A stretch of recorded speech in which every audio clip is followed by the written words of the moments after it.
Brought to you by the Every Dollar app. Start budgeting for free today. Normal is broke and common sense is weird. So we're here to help you transform your life.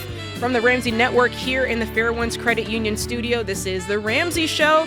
All right, let's get it on and poppin', talking about your life and your money. The number's easy, 888-825-5225 gets you on the line. Here with Dr. John Delony. My name's Jade Warshaw. Let's get into it. William is in Atlanta, Georgia. What's up, William? Will.i.am. Hey, how are y'all? Doing good. How can we help today? So, I am 22 years old, and I am engaged recently. She has 2 children of her own, that I've inherited, and we have one on the way.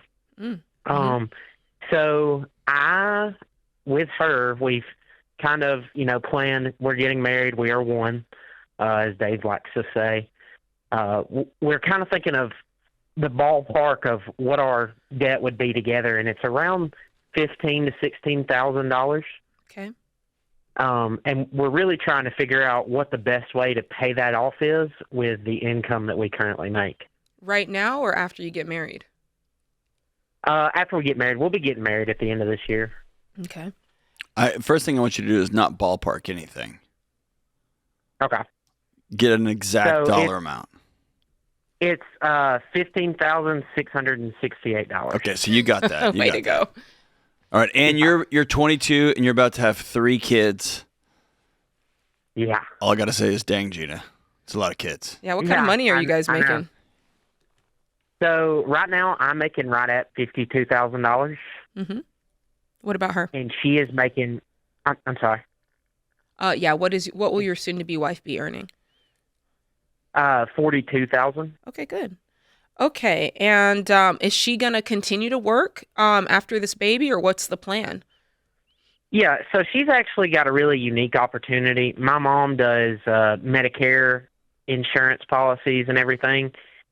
She was a cop before this. I was a cop before I started doing what I'm doing now. So she has gotten a really unique opportunity to work for my mom. My mom only makes her come in 3 days a week for 5 hours at a time, and she pays her $1,100 every 2 weeks. All right, sweet. So the main question then is how do we combine our money to pay off this debt, or just we know how to combine the money, Jade? How do we pay off this debt? Yeah, essentially, how do we pay it off? What I'm really struggling with is, as you said, 22 with 3 kids. Mm-hmm. And I was just kind of thrown into the other 2, and obviously that's not their fault, and I love them to death. But I've never really had to budget around kids. I've always just kind of budgeted around myself. Absolutely. So just kind of jumping into things, it's kind of weird for me to be able to just jump into it and be like, okay, well, I have to spend this much on groceries now, and we have to pay this much in rent and everything. And then even with some of the money we have left over at the end of the month, we're still kind of paycheck to paycheck as it is now. Are you already sharing money, or is this just hypotheticals? Like, are you hypothetically? I'm sorry, when you said that you said, well, we're doing this, but we're already kind of running out of money. Is that hypothetical, or have you guys already combined money? Because what I was going to suggest is you guys do a mock budget of what it'll be like once you're married, and you have her income there, you have his or yours. We've already combined everything at this point. Okay. So y'all make $100,000, and you're already paycheck to paycheck? Yeah. Okay. Is it daycare? Yes. Okay. Daycare is a very big expense. How much is daycare? Because your wife's making $1,100 a week, $4,400. How much is daycare? Every 2 weeks. Oh, every 2 weeks. So she's making $2,200. Yeah. How much is daycare? Daycare is not far off. It's about $1,200. Okay. So there's still something to be said for her paycheck or yours. Yeah. When it comes to food, whatever you think the number is going to be, multiply it by probably like 3,000%. Yeah, that's been the biggest one for me is groceries. I never knew that they could cost so much. Bro, you don't. How old are these 2 kids you're inheriting? 4 and 2. Just wait till they're 12 and 14. And how much is rent? Yeah. What are you guys paying for? Are you renting or what is it? Yeah, so we're renting. We live in a 2-bed, 1-bath house. outside of Atlanta. I pay $1,050 a month. $1,050. So $1,050 a month. Yeah. Okay. And then bill wise, we try to keep our power bill low, but power bill rates here in Georgia have been skyrocketing. Okay. So like last month our bill was $200, and then we got it this month and it was almost $400. Ooh, what about Same cars? usage. What about your cars? So my car is paid off. I don't like new cars. I have a 99 Tahoe that I drive around, and she has a 2021 Traverse that she is upside down in. What she owe? And I'm $25,000. Ooh, and what's it worth? Probably around 15. My. What's the payment on it? $535. My gosh. Okay. And her interest rate is 6.7%. Yeah. Talking about paying off this debt, that's if you guys can get out of that, that's gonna free a lot of margin for you. Now that $15,000, is that private sale, or is that what a dealer would give you? That's private sale. We've gone to a dealer and just seen, like, trade-in wise, could she get in something older and just kind of the rest of it roll over, or how we could work it out. But they would offer way less than we could get in private sale. They sell a lot more in private. So what I would be looking at here is, so you owe 25. I mean, if you wanted to get out of it, you could try to possibly get a loan for the difference, but you'd still have to get something cash, which you'd probably spend about $8,000 on. So you'd be at 18 instead of 25. Whether or not that's worth it, probably not. I think you guys can just bear this out by doing the two things we always teach, which is there's really only two ways to do this, John. I mean, he's either going to work more and she's going to work more, or you're going to cut things out of your budget, or you're going to do a combination of both. That's the way this works. Yeah. So listening to you run this out, I mean, I'm estimating you're taking home about $5,800 a month. Does that sound about right? Yeah, but roundabout. And the good thing about my job is I work a union job as well, and I just started. So in 4 years, I'll be making about $93,000. Which I love that, but today you've got a debt problem of $16,000. Now let me be clear. Exactly. I truly don't think you guys need to be combining money until after you're married. That's where I am on this, but you're already there now. Yeah. I doubt you're going to go backwards since you're getting married at the end of the year. Yeah. But the key here is we've got to find margin. $1,050 on rent's not bad. The $1,200 on the daycare is not bad. $400 on utilities. I think there's margin there that you can find by trimming back some of the expenses you guys have, because your big areas, daycare, unless your insurance is through the roof, but the big three areas seem to be okay. I think it's a lifestyle thing. Y'all go to restaurants a lot? No. You don't eat out at all? Y'all cook at home? Yeah, she cooks at home every night. Or you have maybe you have some dogs or like some cats or something that you're spending a lot of money on. Pets, that's a big one. You gotta just take the sucker down to bone, man, on your expenses. That's what I would do. That's the answer. And if you have to get a second work job extra on top of it, yeah, you gotta work extra, but y'all gotta grind it out. This just is hard, man.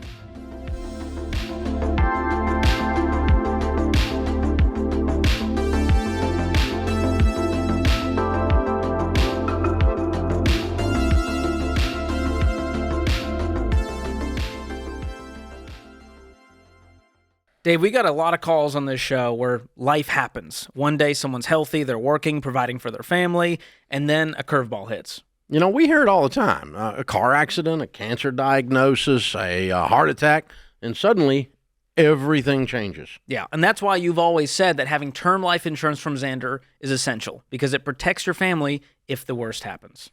Yeah, that's right. You need 10 to 12 times your income in coverage. No gimmicks. No whole life junk, just straightforward term life protection. But there's another piece that people often overlook, and that's long-term disability insurance. Yeah, it's important to understand the difference between them. Life insurance steps in when you die. Disability insurance steps in while you're alive but can't work. So it replaces a large part of your income so the bills still get paid while you get back on your feet. Now, if your employer gives you free disability insurance, great, take it. If it's discounted there at a better price, take it. But if not, Xander can help you find the right plan. Whether you're single or married, it's not optional. If you're going to be out of work for a while, then you need to make sure the money's still showing up. And that's why Xander is our go-to. They make it super simple to get the right coverage at the best price, no pressure, no upselling. I've trusted Jeff Xander and Xander Insurance for over 25 years, and so has my family. So don't wait. It's fast, it's easy, and it could make all the difference. Go to Xander.com or call 800-356-4282. Protect yourself, protect your income, protect your family.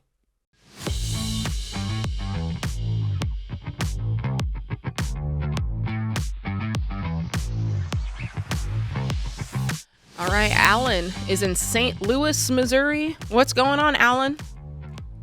Hey, thank you for taking my call. I'm in a good predicament. My wife and I have recently went debt-free, paid off our house about a year ago. Way to go. The situation is I pastor church. I'm bivocational and been doing that for 26 years now. We made a choice when we got married and started having kids for my wife to stay at home.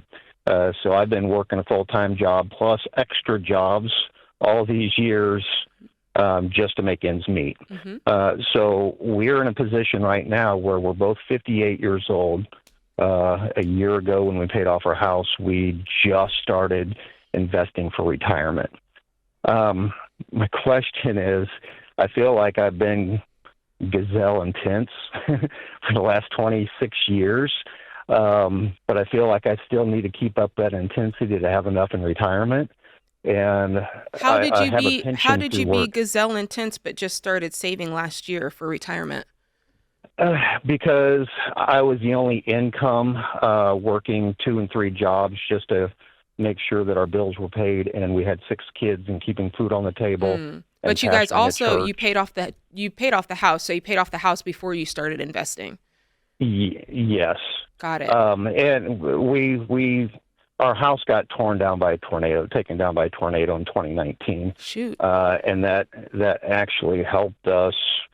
Insurance allowed us to buy another house, and we ended up owing less on that house than we owed on the one that we were living in.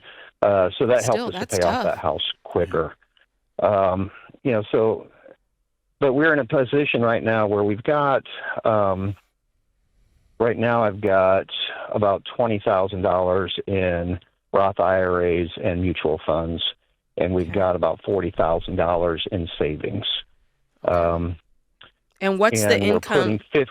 What's your household income now as it stands? Well, yeah, right now my wife has started working since all of her kids are out, so now we're making $120,000 a year. Okay. Awesome.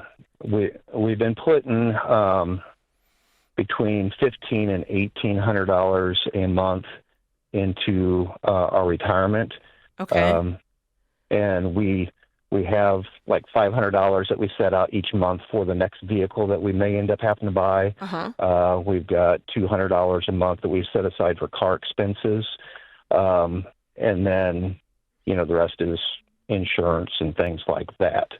I don't know if we're saving out too much money for the next vehicle or, I could throw more into the retirement. I just don't know what the best options would be. I think at this point, your best option is to put as much into retirement as you can, simply because, you said it yourself. You've only got $20,000 plus the $40,000 you have just in regular savings. And so, of course, right. Replacing vehicles is important, but I am worried about you having something there because you, as a pastor, you don't have Social Security taken out of your check, right? Well, I've had Social Security taken out because I've been working a regular job for the last 30 years. Okay. And I'm still working that regular job. Okay. And do you know, I'm just trying to get all your numbers. Do you know what that will be if you wait and do late distribution on that? I do not know what my Social Security will be. My pension is going to be right around $1,800 a month. Okay. Well, that's helpful. Yeah, I mean, that would be my biggest thing. You do have the pension, which is nice. You do have a little bit of Social Security. Hopefully your wife will have that too. But yeah, my goal would be like, how much can I build up this $20,000? You said you were putting $1,800 a month in right now? Yes.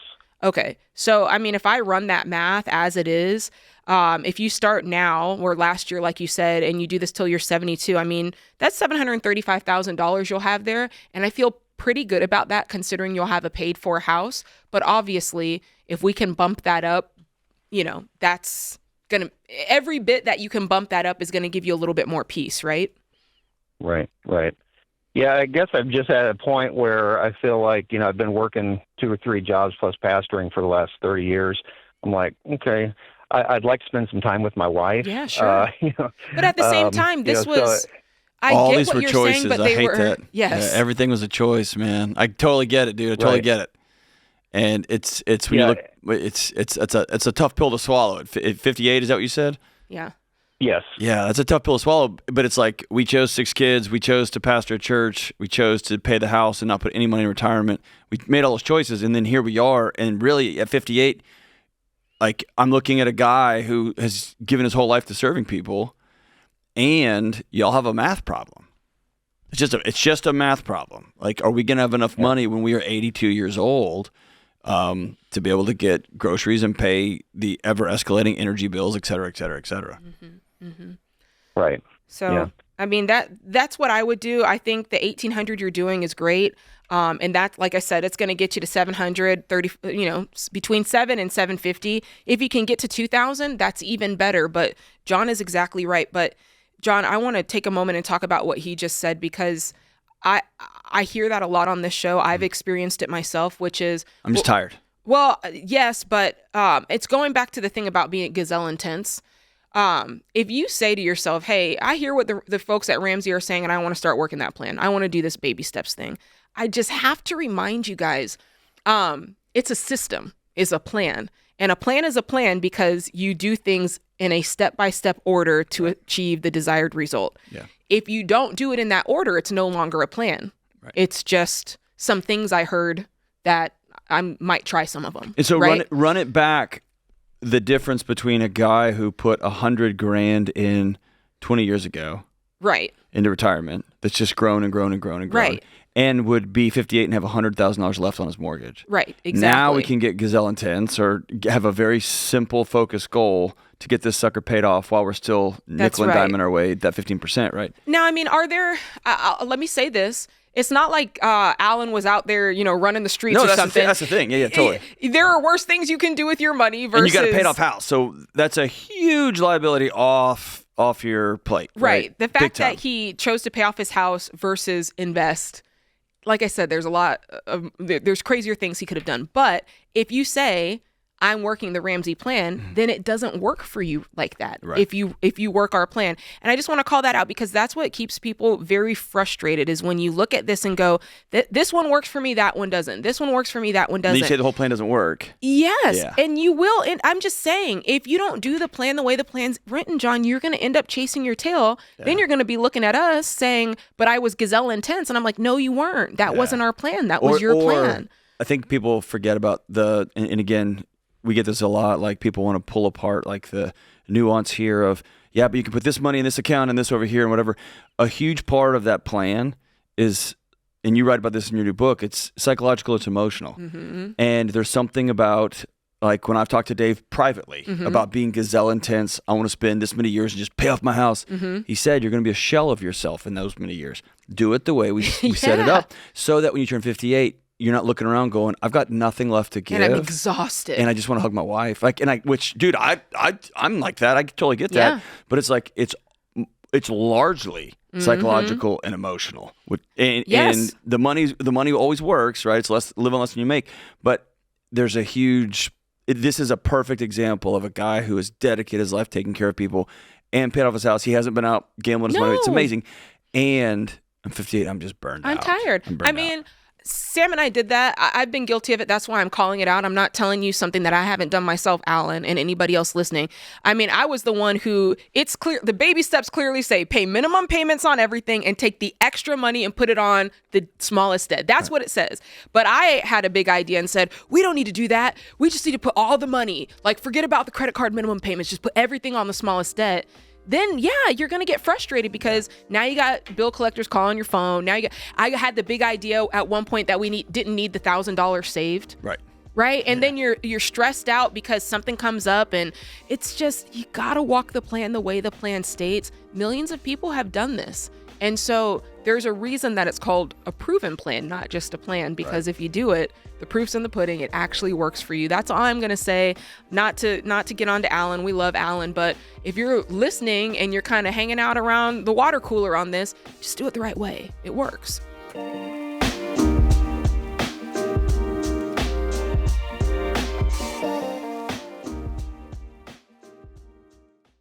Everywhere you turn this time of year, someone's telling you to swipe a card now and pay later. But that mindset always leads straight to debt and post-holiday stress. Fairwinds Credit Union takes a different approach. They're here to help you win with money. Fairwinds doesn't push credit cards.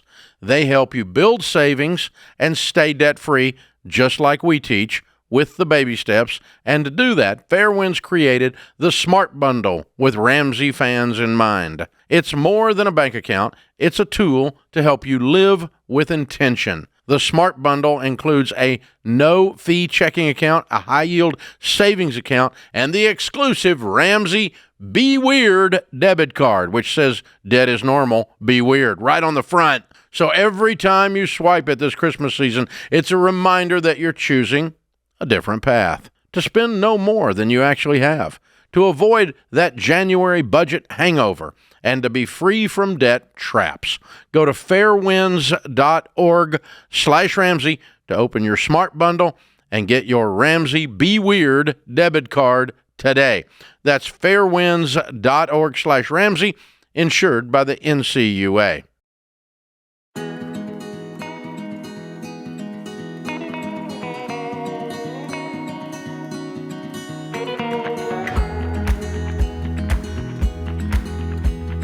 All right, you may not know this, but Singles Day is 11/11, November 11th, and we'll have our best-selling books and products on sale for just $11. If you don't know, now you know. It includes bestsellers like The Total Money Makeover, Baby Steps Millionaires, Building a Non-Anxious Life by my guy, Dr. John Delony, sitting right next to me, Get Clear Career Assessment by Ken Coleman, Questions for Human Decks, and many more. Don't wait, these deals are only here on 11/11, Singles Day, that's it. So go to RamseySolutions.com/store, or if you happen to be watching on YouTube or podcast, you can click the link in the description. Alrighty then. Let's go to Thomas, who's in New York City, New York. New York. What's up? Hi. Yes. I'm trying to figure out whether or not to bless my sister with some money to help fix her car, or see my siblings and my mom for Thanksgiving. They promised to come up for Thanksgiving, but this wrinkle has put an issue in it. Interesting. So what's going on with your sister? What's causing her to have problems with fixing her car and getting to see the family on Thanksgiving? I mean, she just doesn't have a ton of money, and not really good with money. I was going to say, like, the fact that you're calling tells me this is not a one-time event. Yeah, definitely not. And if you cover the cost of this car, is it just going to be one thing after that? I mean, I want to say this is it, but I mean, I want to take care of my family and my people. But what's the nature of what's causing her to fall on hard times over and over again? I think lack of discipline. She's kind of a flighty person. Yeah. So over the years, I mean, what's this looked like for you? I mean, give us some hard numbers. How much have you spent to bail her out? Not a ton. But I think more than anything, I just really want to see them. But you already answered your own question, brother. You said, I'm always going to take care of my family. You've already made that choice, dude. So if that's the choice you want to make, then make peace with your choice and make peace with the consequences of that choice, which is, are you married right now? Yeah. Okay, then you and your wife are going to have to figure out like what that looks like financially. And you have to decide, if I'm going to give money every time she calls, I'm not going to get mad when she calls. What's your wife think about it, though? She's good with it. I mean, I'm not mad. I just want to see them and up here for Thanksgiving. You've already made that choice, brother. So make peace with it. Do you have the money to help? What's your financial situation? I'm just wondering practically. Yeah, we're good. We're getting ready to buy a house.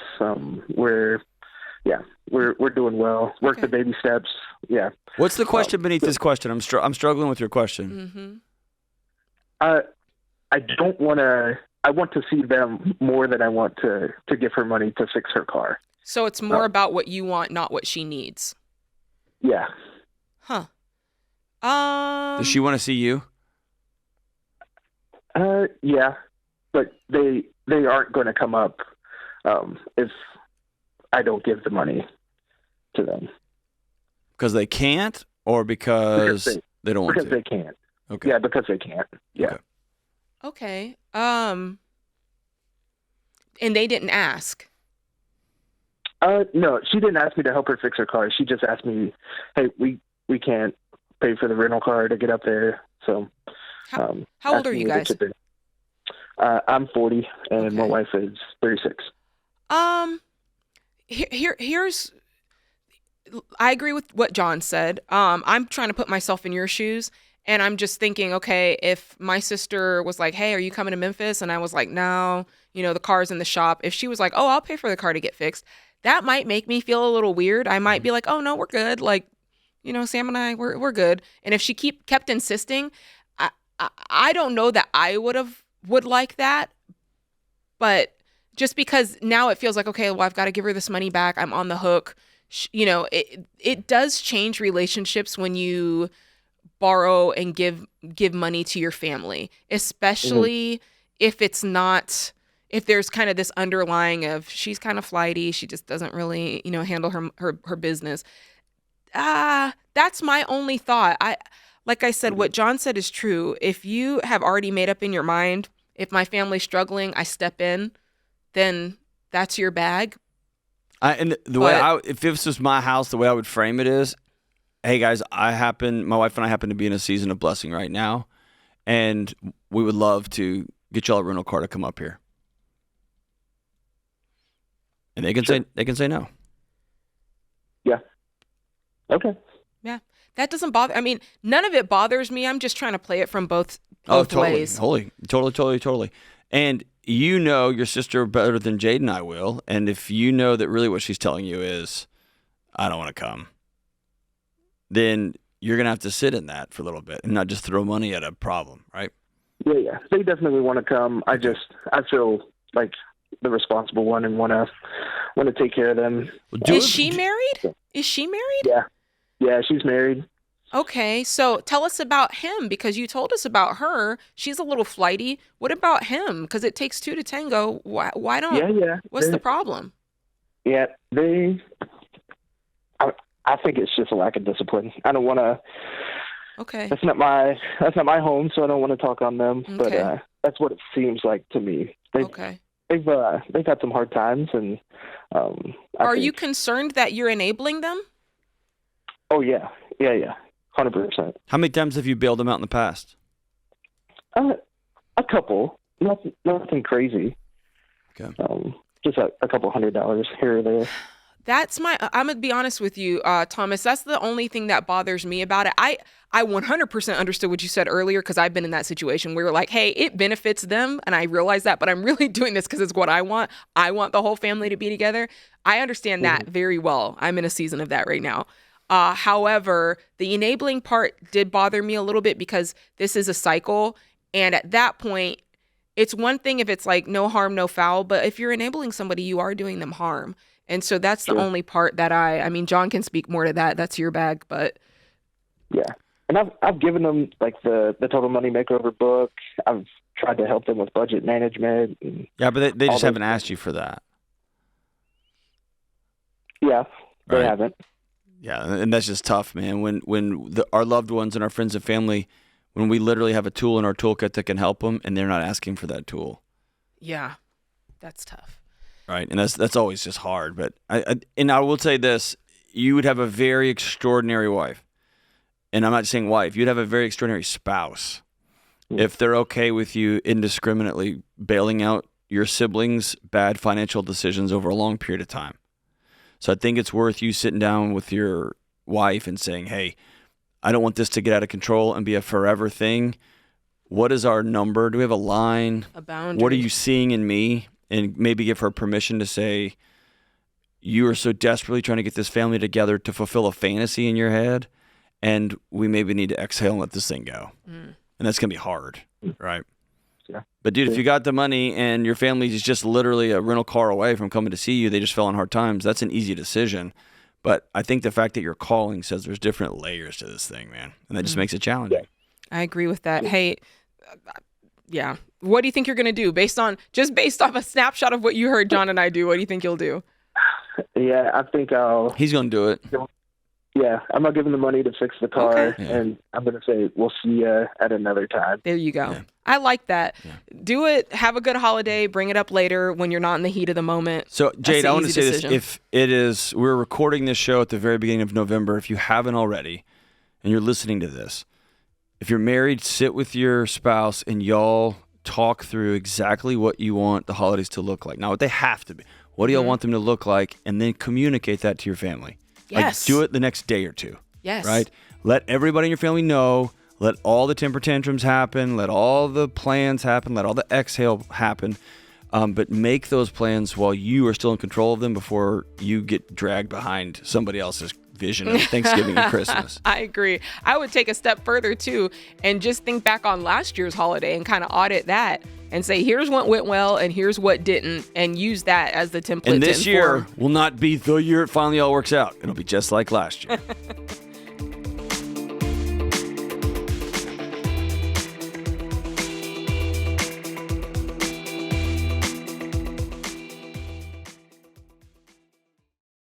Owning a business can be a heavy load. You want to serve your customers well, make a healthy profit, and grow.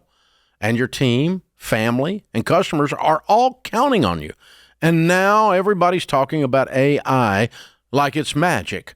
And you're wondering how to keep up. You're carrying a lot, but you don't have to do it all alone. That's where NetSuite comes in. Over 43,000 businesses, including Ramsey Solutions, use NetSuite to lighten the load by bringing all their numbers into one system. Accounting, inventory, CRM, payroll, the works. And now NetSuite's AI takes it further, automating busy work, flagging inventory issues, spotting cash flow problems in real time, and catching risks before they hit. So you're not just closing the books faster, you're making decisions confidently. And when your numbers are right, that takes a lot of pressure off your shoulders. And yeah, switching systems is a big move, but NetSuite's Suite Success process gets you up and running fast. Go to netsuite.com/Ramsey for a free product tour and to schedule time with a NetSuite rep. That's netsuite.com/Ramsey.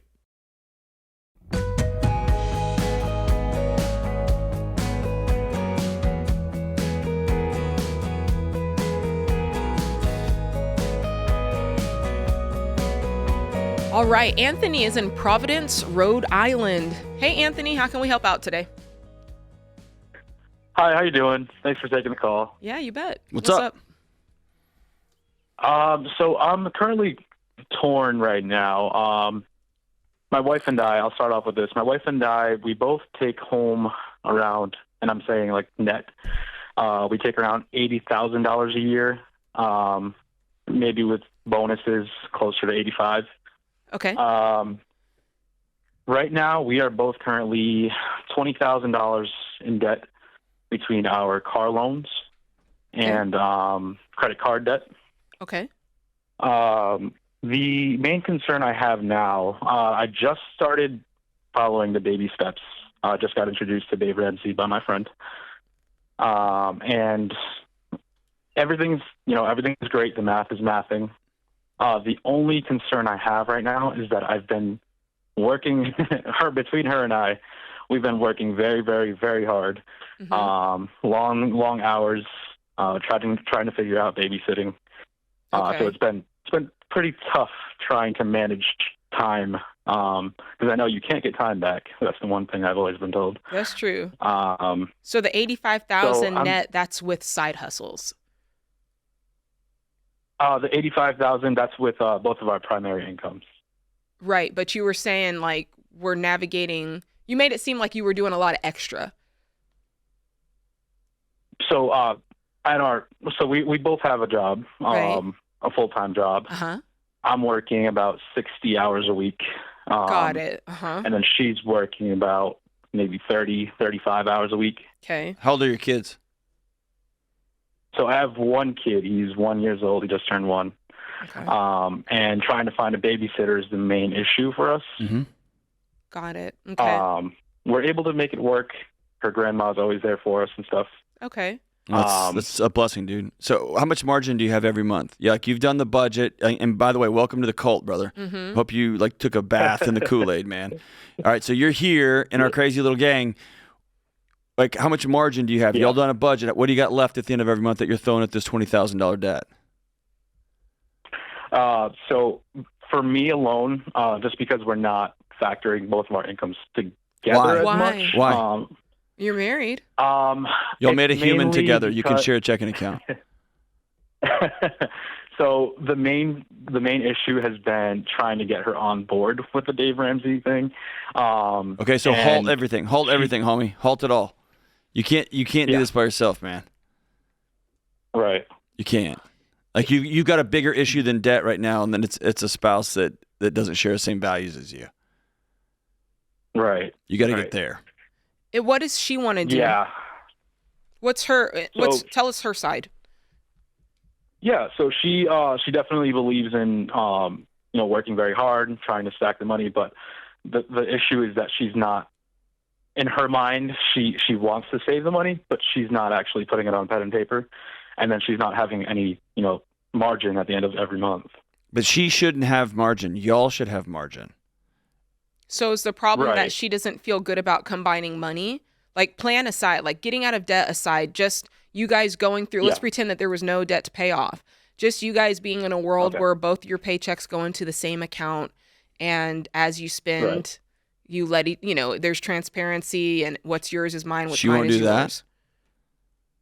She would be willing to do it. I think I just have to kind of engrave the importance of it more often to her, or just have that one good conversation about how serious I am about it, and see how she feels too. So go ahead, John. I was gonna say, it's not about engraving, dude. It's the opposite.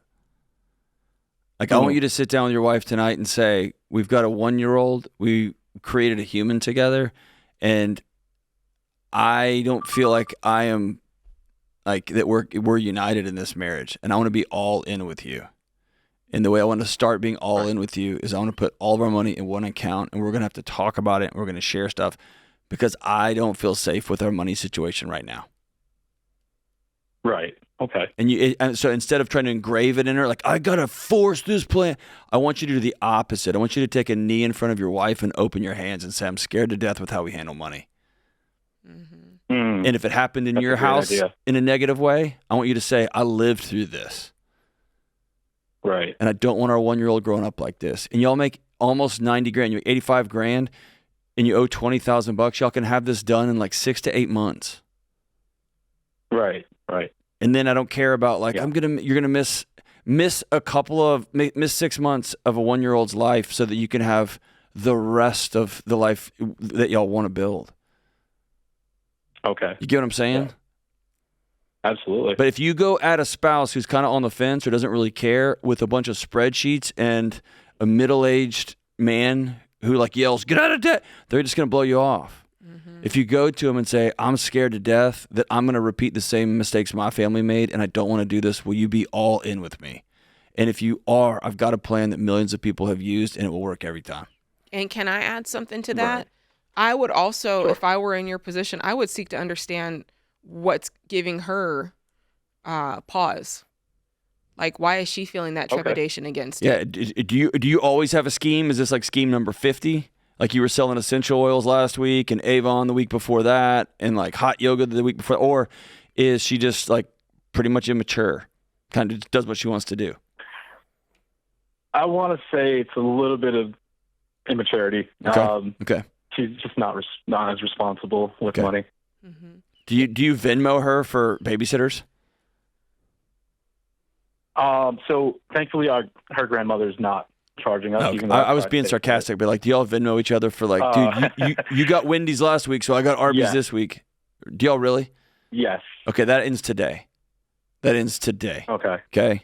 That's how roommates in college handle stuff. Right. But there's something.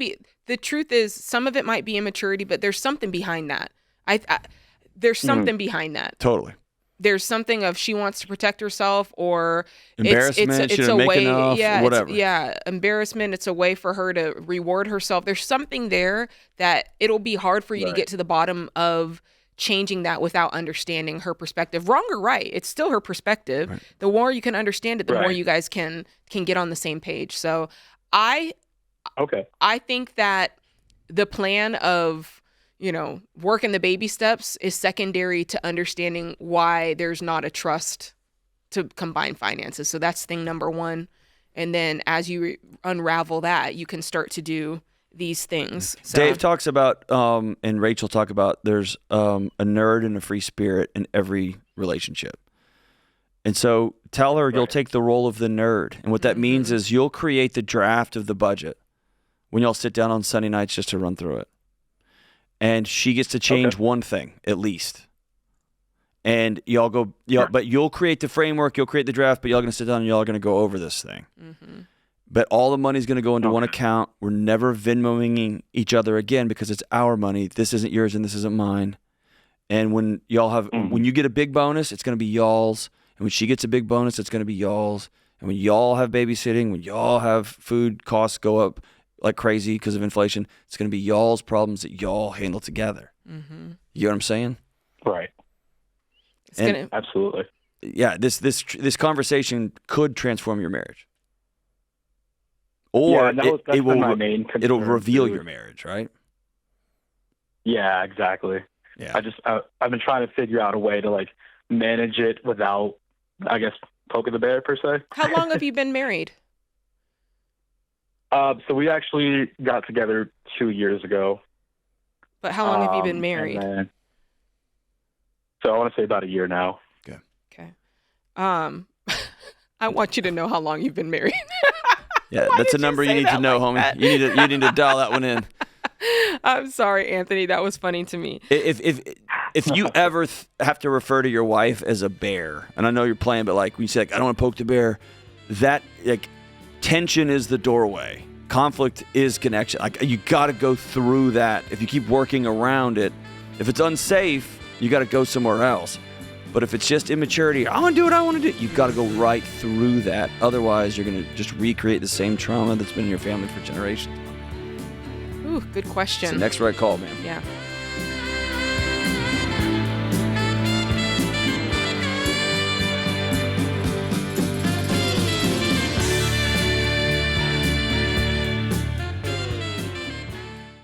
Hey, y'all, I'm all about keeping your budget in check, especially during the holidays. And that's why I always start my grocery shopping during the holidays at Aldi. From fresh produce to holiday favorites and charcuterie boards for parties, Aldi has it all. And at prices that will help your family save big, up to $4,000 a year for a family of four. So do what I do for my family. Shop at Aldi first to save on groceries without sacrificing quality or holiday joy. Find a store near you at aldi.us. That's ALDI.us. Savings based on regional analysis of Aldi versus select competitors. Prices may vary by location, product availability, and the market.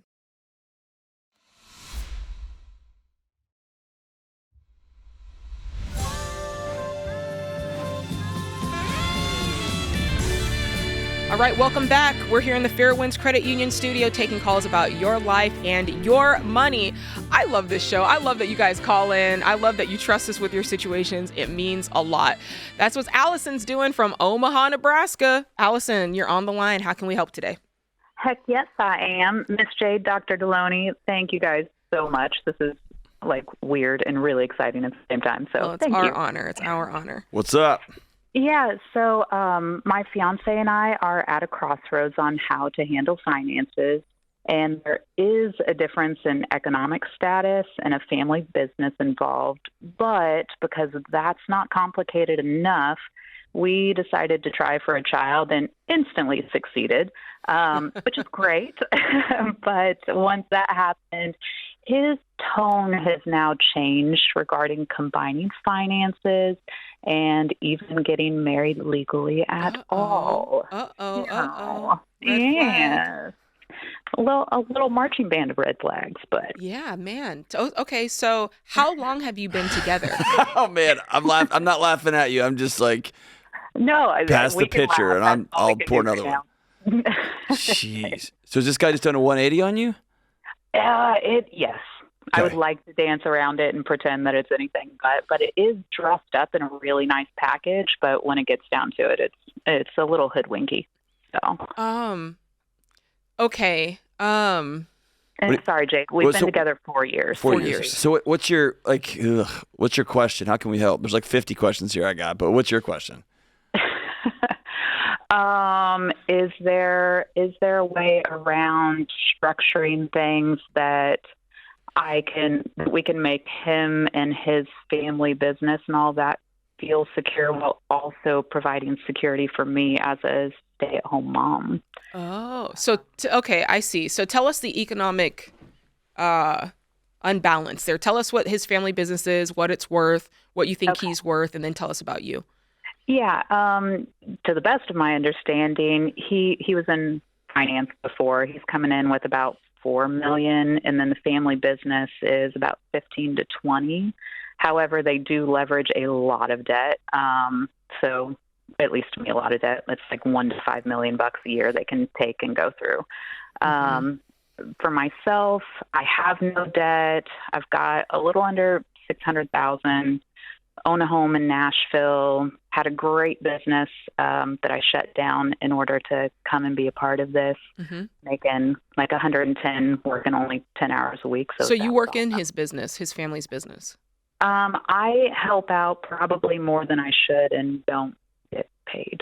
So, but I had my own business prior that I shut down in order to move and be a part of this. So did you say, let me make sure I understood, did you say that you help out and don't get paid at all, or you get paid for something, but then you go above and beyond that and don't get paid for the above and beyond? Well, I don't have an official role in this business, and I've been given a credit card, which he thinks I should be happy with that a credit card should be security enough. Got it. Okay, so there's problems here. There's problems everywhere. Let me ask you this question. The most perplexing thing to me, yes, sir, is why aren't you running for the hills? Because I have the most beautiful baby, and I know, but there's a piece of me, and I'm so sorry to cut you off. There's a piece of me that I just want to make sure that I've unturned every rock. You have. You have. Oh, ow. Behavior is a language. This man has said, I do not want you a part of my life. Unless it is as an unpaid employee who does whatever I want, whenever I want it, however I want. Period. Right? I'm so mad and so happy I called. Right?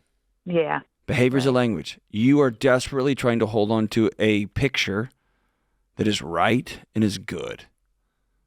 And you have sacrificed a whole bunch to get here. And as you have sacrificed, he has continued to pull back because he'll take everything you got, including your dignity and your respect and your work and your job and your time.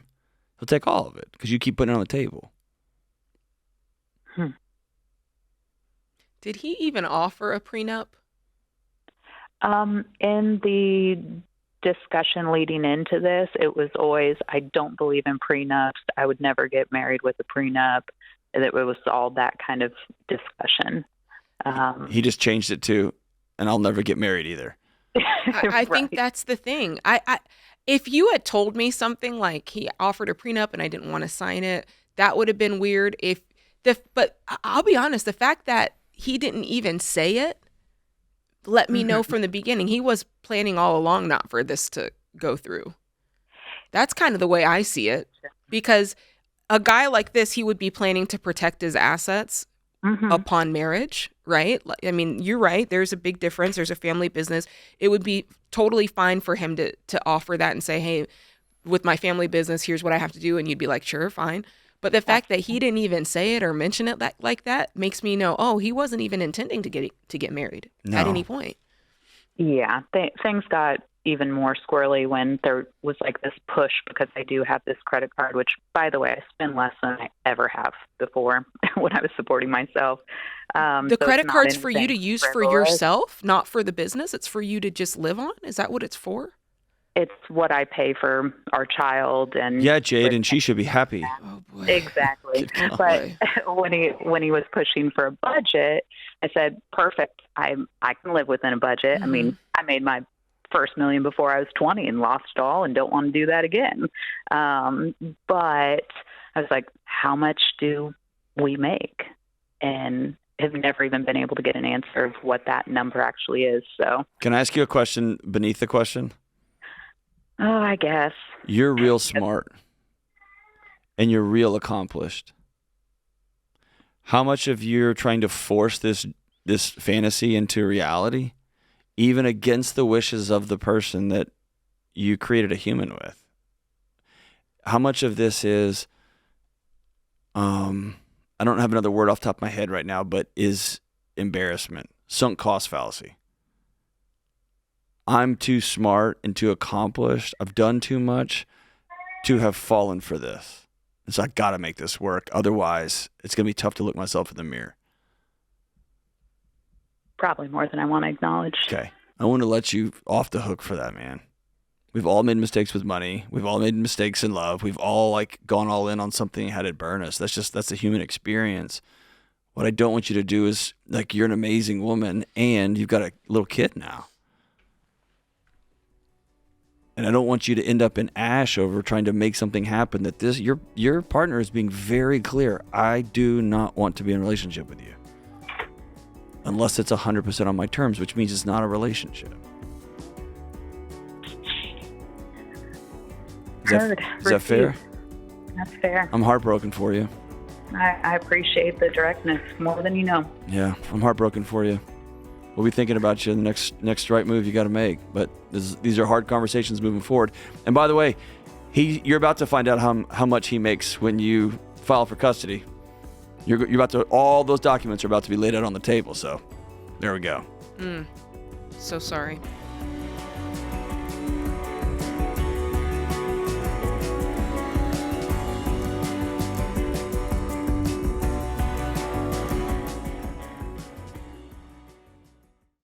Let me ask you something. Do you believe in helping people and doing the right thing even when no one's watching? Then you need to hear this. Churchill Mortgage is hiring loan officers, but they're not looking for just anyone. They only want people who believe in serving families the right way. I've been recommending Churchill for over 30 years because they don't trap customers in debt. They don't use slick sales tricks or take shady shortcuts. Churchill offers smart, real-world mortgage solutions that align with Ramsey principles to help families win. And when you join the Churchill team, you'll get true mentorship and real opportunities to grow your career without compromising what matters most or mortgaging your soul. So, if you want your work to actually matter, this might be your next calling. To get started, go to ChurchillMortgage.com and click the Join the Team button. That's ChurchillMortgage.com, because when your work and your values align, you don't just make a living, you make a difference. This is a paid advertisement. NMLS ID 1591, NMLSConsumerAccess.org, Equal Housing Lender.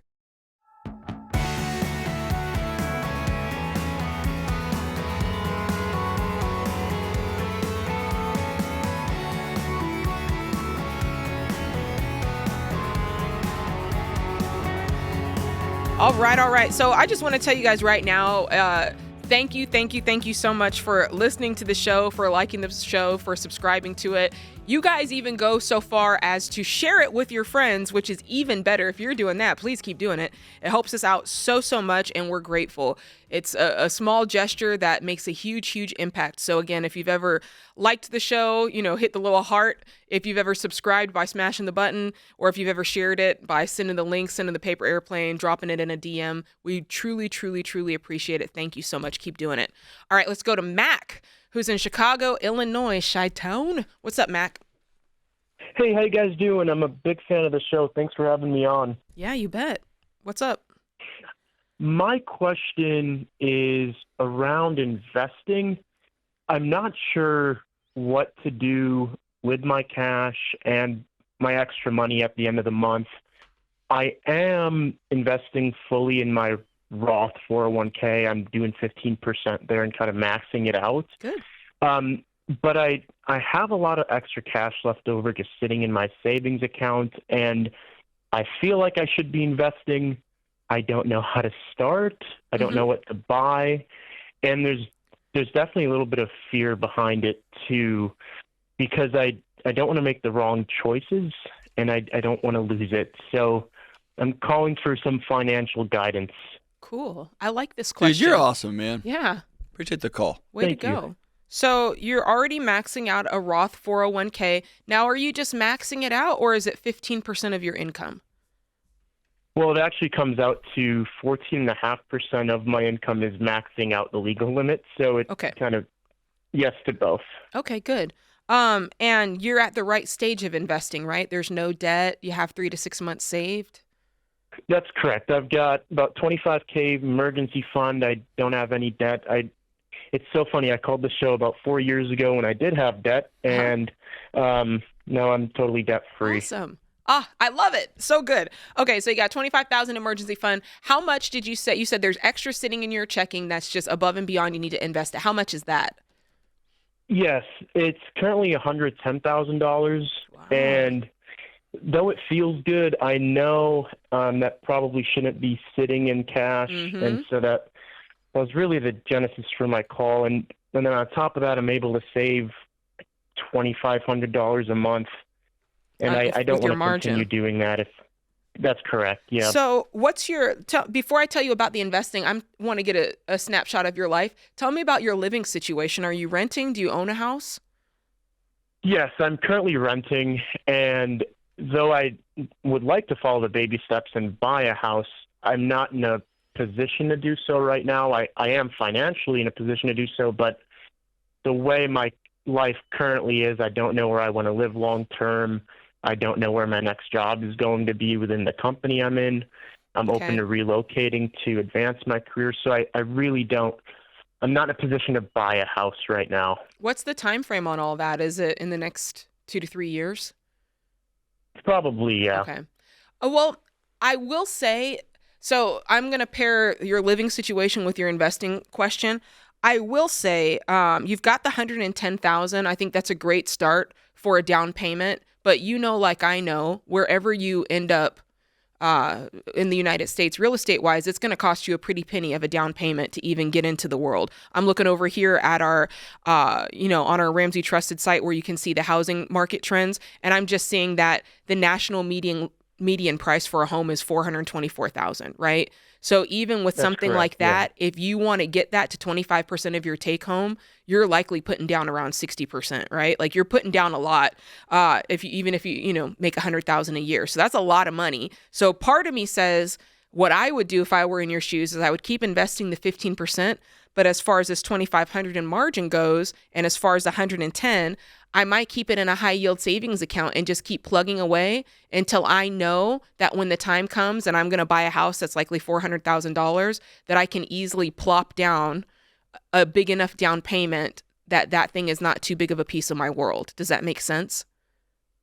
It does make sense. And that's what I'm currently doing. Like all the cash I have is in a high yield savings account. Mm-hmm. However, I think is that the 110? Or you have something above that? Okay. That's the 110. About your previous question on timeline, I thought you meant like when do you think I would relocate, and that would be in 2 to 3 years. In terms of when I think I'm going to buy a house, I really don't know. That's something I just haven't decided yet. Well, I still like the idea of when the time comes, you having like $250,000 or $200,000. I don't know, but it sounds like the type of work you do might cause you to be in an area that has higher real estate prices. Am I wrong? That's correct. Okay. So for that reason, that's why I'm saying I like that plan, because you're getting the best of both worlds. What's your income, by the way, right now? About 170 to 180 grand a year. Yeah, exactly. So you have a really great income. That would be my plan. Now, let's say you stack that up to 250,000. You're like, Jade, I really feel good with this. I'm going to keep that in a high yield. I'm still not ready to buy. Then yeah, I would look over, and I'd probably, in your case, it'd be easy for you to max out a Roth IRA every year. You know, you throw 7,000 in there and let that grow. Now, as far as what to invest in, because I think I heard you ask that question. Correct. Yeah. 4 types of mutual funds. And by the way, hopefully your 401k is spread out like this too. But 4 different types of mutual funds is what I would suggest. We're looking for growth funds. We're looking for growth in income. We're looking for aggressive growth, and we're looking for international. You might hear that stated as, mega cap, large cap, small cap, and, yes, of course. Mixed markets or emerging markets. So that's kind of how we do it. It's just a way to make sure that you're very diverse, everything's spread around. Some of them are higher risk profile than others, and it all balances each other out. And that's the way my money is invested, and that's the way John's money is invested. So that's how I do it. But you also asked a question at the beginning, and your question was, I want to make sure I don't lose this money. Yeah. Part of investment is a risk. Of course, yeah. So you could put all of that in there, and the Q4 NVIDIA number comes in lower, and since the stock market's been propped up by 10 stocks the last year, or maybe even longer, like it could be volatile, right? And so that might go down. And the day it goes down, right, I'm still going to make my same contribution because I'm playing a long game with it, right? That's correct. And I'm definitely going to continue to do my 401k. That's something I don't think about. It's definitely a long-term thing, every check, But in terms of, I like to think my current cash is where I'm concerned. Yeah, I guess I want to double click on what Jade was saying. Part of investing, or let me ask you this: what are you going to do with a big pile of money? I don't know. I guess that's why I was calling. I'm just saying, like in 10 years or in 15 years, you're going to buy a place to live. That's correct. Yeah. Right. And so I just want to double click on what Jade said. I think it's so right. If you have $250,000 in a high yield savings account, number one, some bros somewhere are going to come after you. Who cares? Because here's what you'll have that they don't: $250,000 to do whatever you want, whenever you want. Yeah. And if you want to go put 25% down on $1 million house, you can just write a check. You know who else can do that in this country? Yeah. Not very many people. And if you want to put 50% down on a $500,000 house, great. Like, you'll be able to just chip away at it. I love the idea of you having cash for like real estate as part of your investment portfolio over time. You know what I'm saying? Yes, I understand. Yeah, that makes a lot of sense. What I don't want you to do, you're going to get itchy. Go ahead. Is to get into like speculative stuff and crypto and maybe if that's where I think you're going to get yourself in trouble. Yeah, and that's definitely something I don't plan on participating in. Okay. I think it's like I even have an initial fear of investing in the stock market with funds, and I know I probably should be on top of my 401k. Just remember, it's the same. It's the same that's in your 401k. So if you log in and check out your 401k and you feel good about it, you feel good about the growth, you feel good about what you've seen, that it's the same stocks. And if you're still unsure, you can check out a SmartVestor Pro to help you learn a little bit more, and we'll make sure you get that information from Christian when he picks up.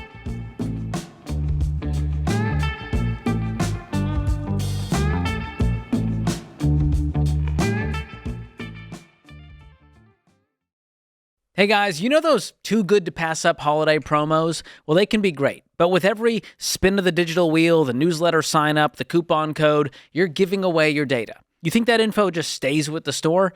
I doubt it. It goes into the corners of cyberspace where data brokers grab it, repackage it, and sell it to spammers, scammers, and generally bad people. The FTC just reported consumers lost over $12.5 billion to fraud last year. And that's not just a number. That's your money, your time, and your privacy. And that's why I recommend Delete Me, your digital cleanup crew.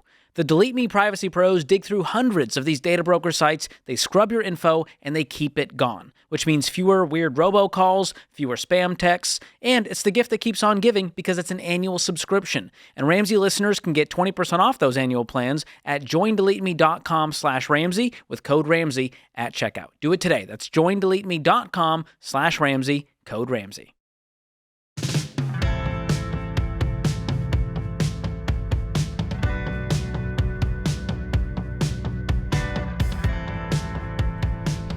Alrighty, Hannah in West Virginia. Virginia's for lovers.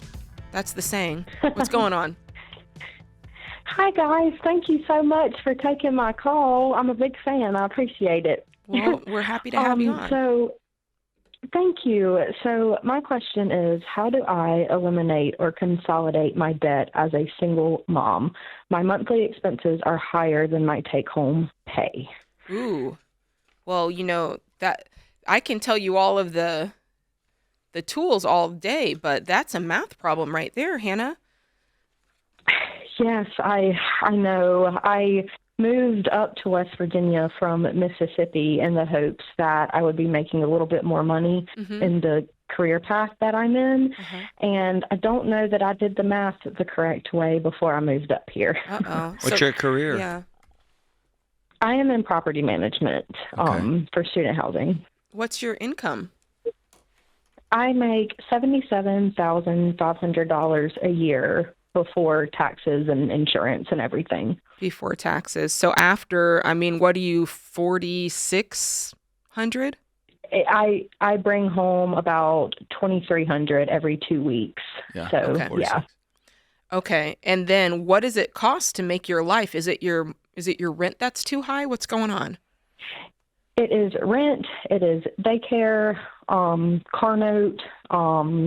I had zero credit card debt moving up here, but since I have moved here, I have accrued about $6,000 in credit card debt. And that's just closing the gap on your budget, right? I don't think you're correct. going out living Yes, ma'am. La Vida Loca. I am not. Tell me what you pay for daycare every month. It is $1,400 a month. Ooh, mama. Tell me what you pay in rent every month. $1,590. Okay, that's not that bad. That could be worse. Is that a 2-bedroom or a one? Could be. It's 2 bedrooms. Okay. How young is the child? They're daycare age, but how young? My son is 18 months old. I think you got to get a 1-bedroom. Oh, man. Is there a chance you can move? I've spent my career working with these adjacent campus villages at universities. Is there a chance you could get into a campus apartment for a while? Where I work is not directly affiliated with the school. I know, so but with the adjacent campus community, would they give you a place? I've never heard of that. I would ask. To be honest with you. I had never heard of it either until I asked. And then because I was in charge, I created it for myself. But my wife and I and our our 2-year-old toddler moved into a campus living environment for a year. Okay. And it changed our whole life. Definitely. And it wasn't the best thing in the world, and it was not how I drew it up, but it ended up. Dude, my 2-year-old son had like 175 college students.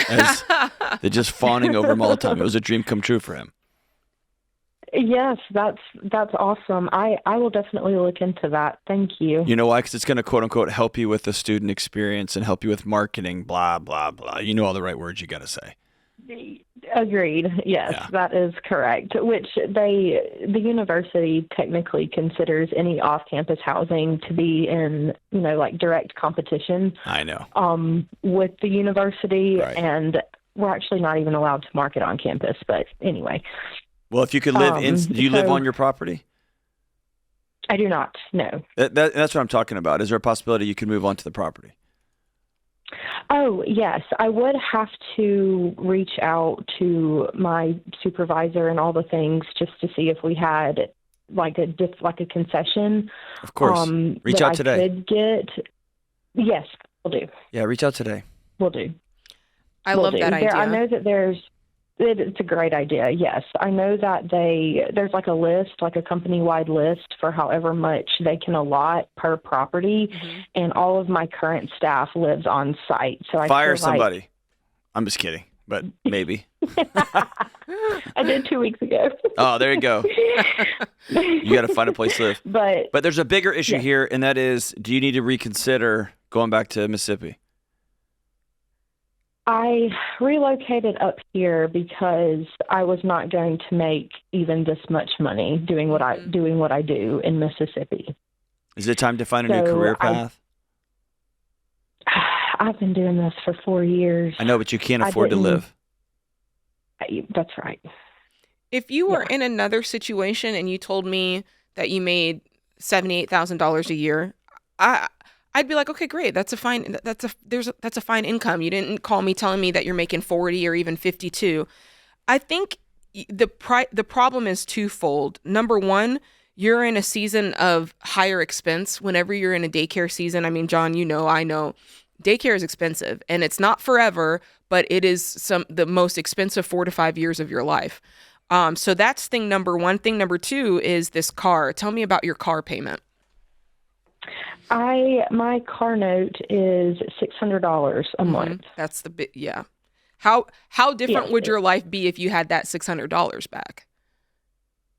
It would be much better. Yeah, you wouldn't be putting it on a credit card every month, right?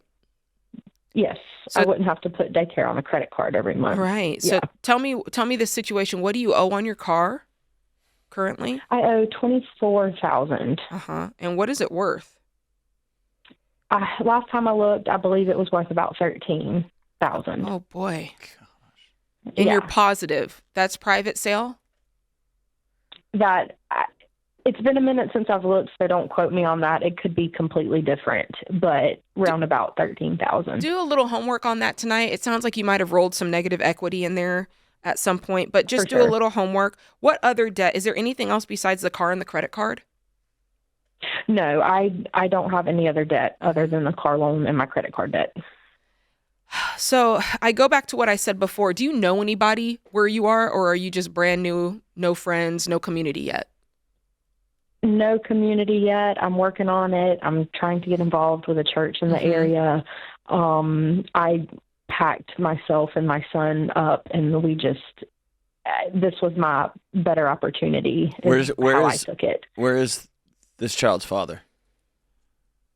Has never been involved. I told him I was, pregnant. He told me to get an abortion, and I haven't heard from him since. Okay. But he still has a financial responsibility for this kid.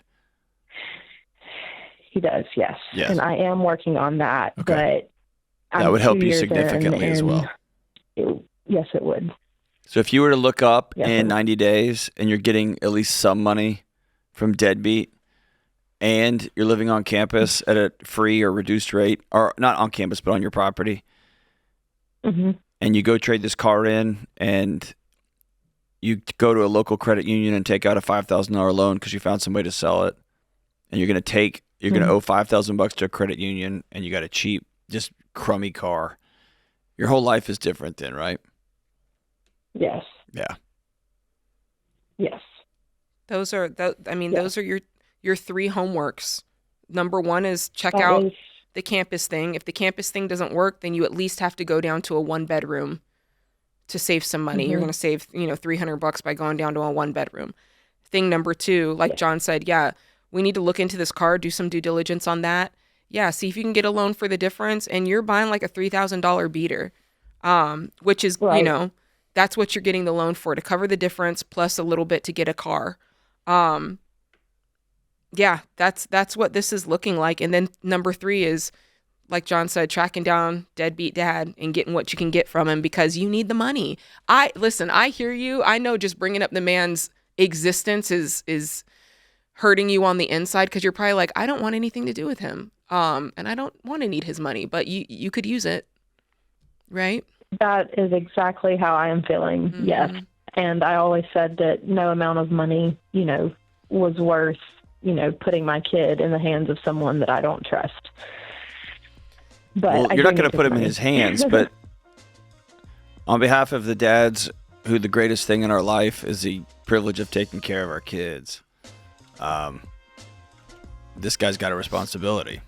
And hopefully the courts will step up and do the right thing, and he needs to participate. Mm-hmm.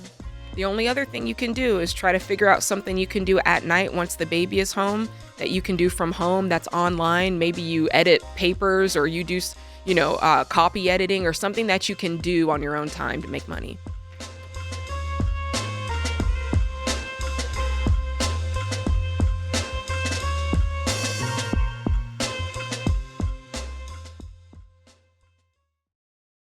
You already know the power of generosity, and the best gifts make an impact now and eternally. That's what Preborn does, and you can trust them to do it well. They don't just offer free ultrasounds. They support pregnancy clinics across the country with ultrasound machines, training, grants, and evangelism tools. They're faithful with each dollar so moms in crisis can see the life in their wombs and hear the truth that brings eternal life. Because here's the thing. When a mom sees her baby on that ultrasound screen, she chooses life 80% of the time. And your gift of just $28 covers the cost of one ultrasound. Or if you're able, you can purchase an ultrasound machine through Preborn and have it placed in one of their clinics so women will choose life for years.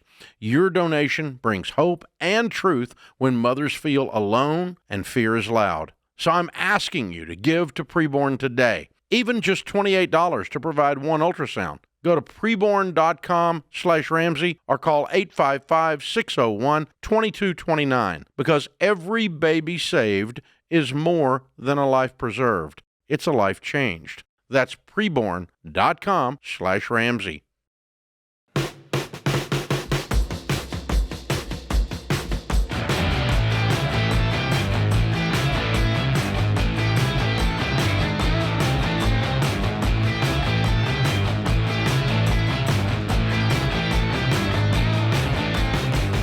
All right, you guys, the all-new Every Dollar, it's here!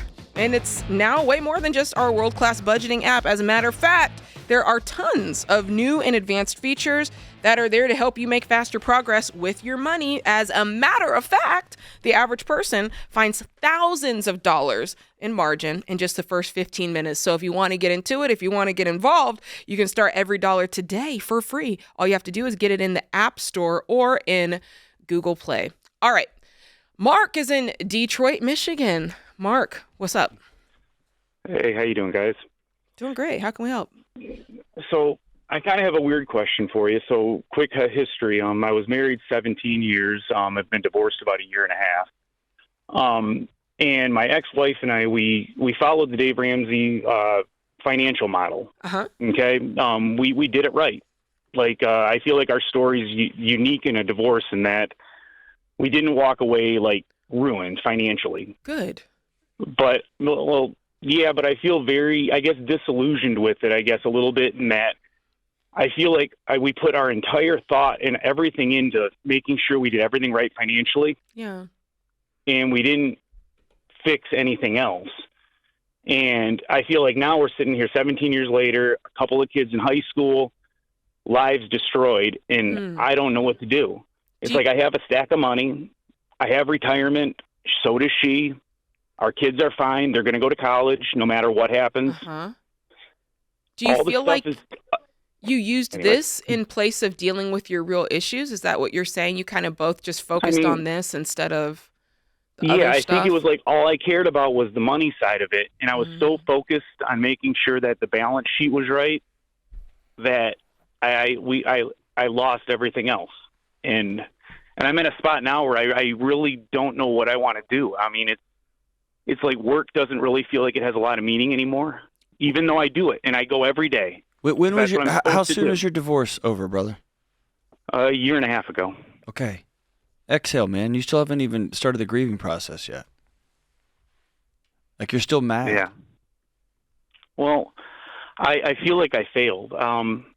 Like I feel like neither one of us did anything. Like I feel like it wasn't like some neither one of us like did some terrible thing or anything else. Like it was just we just got to a point where it was like after 17 years we just didn't even know who was who. And you know what I mean? We just both walked away. And I don't know how to recover from that. I don't know what to do next. I have a condo now. My kids are like, well, why don't we get a house? Why don't we build a house? I could build any house we want, but I don't want. I already had that. I don't want it again. You know what I mean? I'm just really struggling with what now. I'm going to tell you. I'm just going to be honest with you. You're not going to like my answer, dude, because you've built a really powerful wall between you and feeling something, and it's probably been there for a while, and you're going to keep spinning your wheels until you open the door and let yourself feel this. And that feeling is probably going to be overwhelming because it's been there since you were a kid. Because somebody said, if you go get good grades and make a bunch of money, then you're gonna feel worth being loved. And then you got married to somebody who you loved and cared about, and y'all created an amazing family. But you were still trying to prove yourself to the guy in the mirror for all these years, man. And until you acknowledge I'm worth being loved and I'm worth more than the spreadsheet and the balance sheet, until you grieve that, man, it's good. You're going to continue to chase it.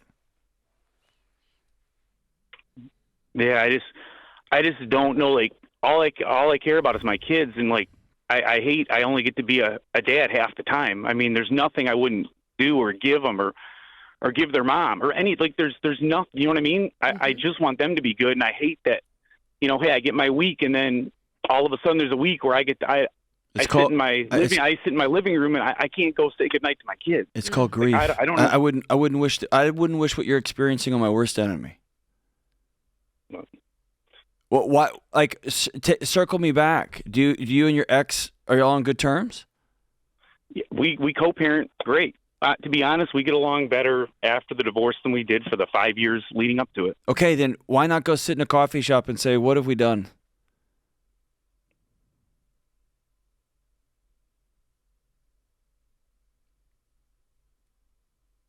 Why not go sit in a coffee shop and say, hey, look, we chose, especially the last 5 years, a miserable marriage. What if we chose something different? Because we both can. And we chose to walk away. There's no rule in the books that say two people who built a pretty amazing life but got so disconnected emotionally and relationally and spiritually that we just thought the next right move was just, we bought into one of the most insidious cultural lies, which is relationships just quote unquote run their course. It's bullcrap. It's a lie. It's not true. At some point, people say, I quit. And when you quit things, fine, but you can also start things. Yeah. Why wouldn't you do that? I don't know. I think it's a lot of years of hurt, a lot of years of care things that's yeah. You cannot edit that story at all. There's a period after the end of that sentence. Why not today write a new one? Can I ask a question, Mark? I mean, was there a moment, like was there infidelity? Was there one of those big bombs dropped? It was just we just drifted apart. It was just after a couple of years of sleeping in different rooms and just basically just just basically not caring about each other at all in either way, and just getting to a point where it was just like, you know what, neither one of us can live like this. Okay, but you have to go back all the way up. You're too smart with the spreadsheet to not get what I'm trying to say here. Yeah. At some point, you chose to stop caring, and that means you can choose to start caring. It's a choice. It is not a feeling. I don't care how much Hollywood says it is. I just spent an entire weekend with 1,400 people, 600 plus couples up here in Nashville leading a marriage retreat where we taught people how to rebuild your marriage from the floor up. Now, I'm not trying to push you into getting remarried to her. What I want to tell you is the next choice you make is a choice. The next thing you don't do is a choice to not do something. And I'm trying to empower you is what I'm trying to do. But you know, and I know that 18 months later, sitting on the couch and just with your face in your hands, wanting to see your kids, isn't the next right step.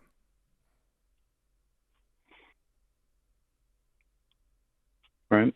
Going to see a therapist and saying, I've not liked the guy I see in the mirror since I was second grade. I want to deal with this is.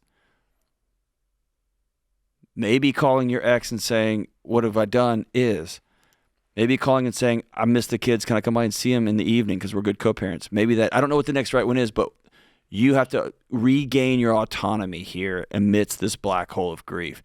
And at some point, dude, you have to feel it. Or your body will shut you down. And it feels like that's what it's doing to you right now. It's starting to spiral and spiral and spiral. Yeah, there doesn't seem to be a lot of light at the end of the tunnel. That's right. And there can't be any light when every day you go home and sit on the couch in a dark room. And here's what I'm trying to give you. I'm trying to give you your power back.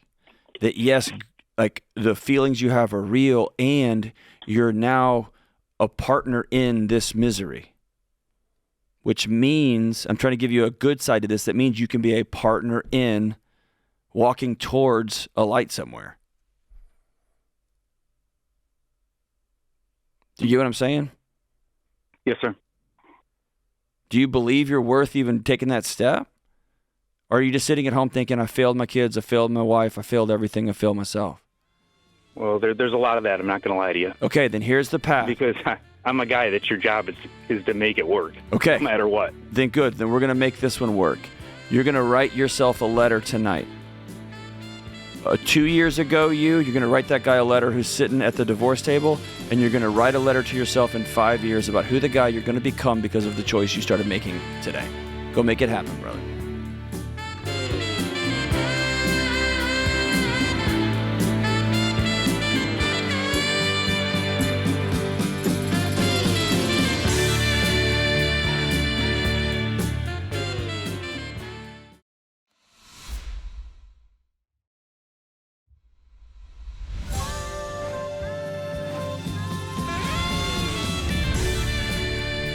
Welcome back to the show in the Fairwinds Credit Union studio. I'm here hosting with Dr. John Delony. I'm Jade Warshaw.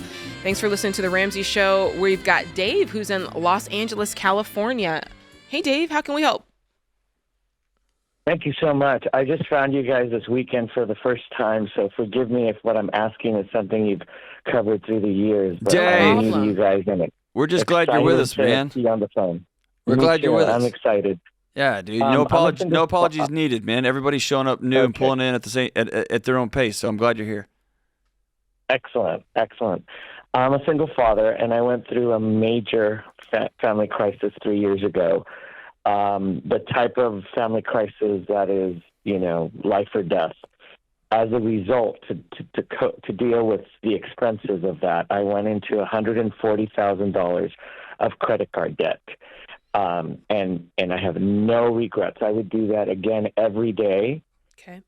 Because at the end of the day, the crisis was resolved, and that money was well spent. However, the credit card debt is crazy. I mean, some cards are $22,000, others are $32,000, and the interest on that ranges between 25% to about 32%. Oh my. So it's killing me, obviously. I'm treading water, no disposable income, no backup money whatsoever. If I had another crisis, the type of real crisis, I would drown because there's, just enough to do just every bit bare minimum for the cards, and just enough to put gas in the car and just enough for decent meals, but nothing crazy, no vacations, etc. What do you make? What do you make every month? I make a decent income. I'm in California, so, it may seem like a lot here, but it's not when you have a mortgage and all of the things. Hit me. And luckily... Hit me with the number. Oh, I'll give you a yearly because... Oh, no. No, give me monthly. No. Monthly? Yeah. It's about... 4,200. No, sorry, that's per paycheck. So okay, 84. We're looking at 84. Sorry. Okay. Math was never my strength. That's all right. We're walking with you. So you've got the 8,400, and like you said, you are in California, so I gotta assume that your real estate is higher. You own a house? I do, and I fortunately have a 30-year fixed rate with really good interest, like really good. I got that right before the pandemic. What do you pay every month for that mortgage? So one paycheck goes to the mortgage. That's one of the paychecks, and the other paycheck goes for the bills. So half of your mortgage is 50% of the problem. Is 50% of your take-home pay? Is that what you're saying? Yes. Okay. Yes. So almost. Your house is not a blessing, brother. You got to change your mindset on it. It's not. It's killing you. The mortgage is a bigger problem than the credit card debt almost. It's killing you. I hate to tell you that. We're telling you that we love you, dude. So but there's a little twist. The mortgage normally won't be that high coming in March. When I went through the crisis, I couldn't pay my property taxes, and I couldn't pay my property taxes. So you're doubling up right now? Is that what's happening? Yeah, my mortgage company basically did an escrow and to pay for the back taxes. My mortgage went up, but it's going to come down about $1,500 in March. So I'll have a little breathing. I'll have $1,500 of breathing space. Okay. Which would put a dent in some of those credit cards, but not as much as I need because some of the interest is obviously going to gobble that up. Here's the thing. Here's what you're going to have to do. You're going to have to either, and this is me just being a direct because I care about you, okay? Either, man, you are a smart guy, you make a good salary, and your heart is bigger than the moon, dude. You're an amazing guy. And you're going to have to figure this out, or if you get with this crazy crew over here in Nashville, Tennessee, and we've got millions of people who've gone through this and it's worked, you're going to have to say, I'm going to surrender all of the old ideas I had about things like a good mortgage rate is always a blessing or the interest rate here and that. But we have a process, and I promise you it will work if you'll follow it. But you got to go all in, okay?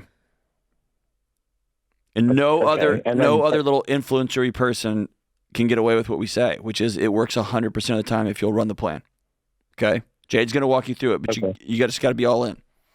How old's your kid? By the way, I have two things that were offered to me, which is the purpose of my call, so I just want to make sure we get to those. But my child is 5 years old. 5. Okay, good to know. Okay. Yeah. So I was just trying to attack the first question that you had, which was seemed like the credit card debt was an issue. I wanted to know what your time was like and what your ability is to earn more money. Knowing the age of your kid helps with that. You know, if you have a toddler at home, it's a lot different than if you have a 14-year-old at home. But get to what were the other two parts of your question that you had? So the reason for my call is because I got two offers to deal with this, and not knowing what you've said previously on this topic, because I'm really tempted to go with either of these two. Okay. Because I don't have any more income because I'm spending as a single dad the every minute of my life with my baby. I mean, she's the world, and I'm all alone. I'll get with into her, your question because we don't want to hit the clock on you. Here are my Okay. two questions. Got it. Okay. One agency hit me up and said, "Look, we will help you. We will negotiate all." No. Don't do that. Don't do that. It's a total scam. Total scam. Promise. Okay. It's not that consolidation, but they said they would. If I go, don't pay them for 60 days. No, because all that's going to do here. Okay. Ask yourself two questions. If you don't pay them, what's going to happen? Your credit's going to be destroyed. And during that time, all they're doing is setting you up for negotiations. If you really wanted to go that route, couldn't you do that yourself? If you wanted to say, you know what, I'm just not going to pay them. I'm going to default everything and then I'm going to settle everything. Couldn't you do that yourself if you wanted to? Yeah, sure. You don't need anybody to do that for you. That did that. Okay. Huh? Okay, good. But don't do that. You don't have to do that. You don't have to do that. I was trying to set you up for a world where you can say, okay, right now I'm making minimums. There's not much breathing room. What can I do to get more money in the door? And that would be my biggest question is what can I do to get more money in the door? You're right. It's going to be very tight for you until March or April. And there's part of you that if you want to, take that horse to the Old Town Road, that's fine. Because once you do, you're going to be well within not well within, but you're going to be way closer to being able to keep this house about $600 off. I don't think I'm going to make you sell the house over that just yet. But in the meantime, you've got to be doing everything under the sun to get money. We can't just do nothing for the next 4 months. You've really got to make sure that you are exhausting every single effort to get more money in. And what I would do if I were in your shoes is I'd say, okay, what do I need? What would make me feel like I'm making a dent in this? Is it $2,000 a month to put at the smallest credit card? Is it at $1,500 a month? And I would work backwards from there. Can you take your kid with you to do some DoorDash and to do some Uber Eats? I think you can. I've seen it. And to do some grocery runs for folks. That's what you've got to do, because that's the only way you're paying this off. And I can tell you right now, there's not going to be anything comfortable about it. There's not going to be anything easy about it. There's not going to be anything about this that makes you look forward to it, except knowing that at one point you're finally going to pay it off and it's going to be behind you for good. That's it.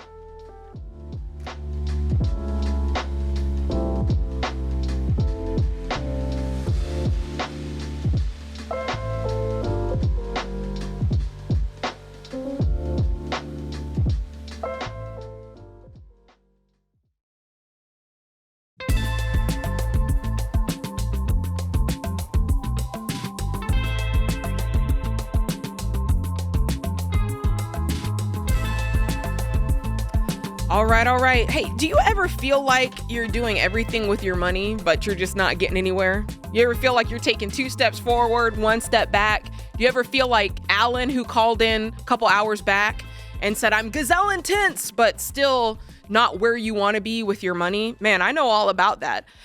Maybe you've made the changes. Maybe you've had a few wins, but something still feels off. It's not because you failed. It's because money is not just about math. And John, I've been saying that over and over across the airwaves, that money is not just about math. Money is so completely emotional.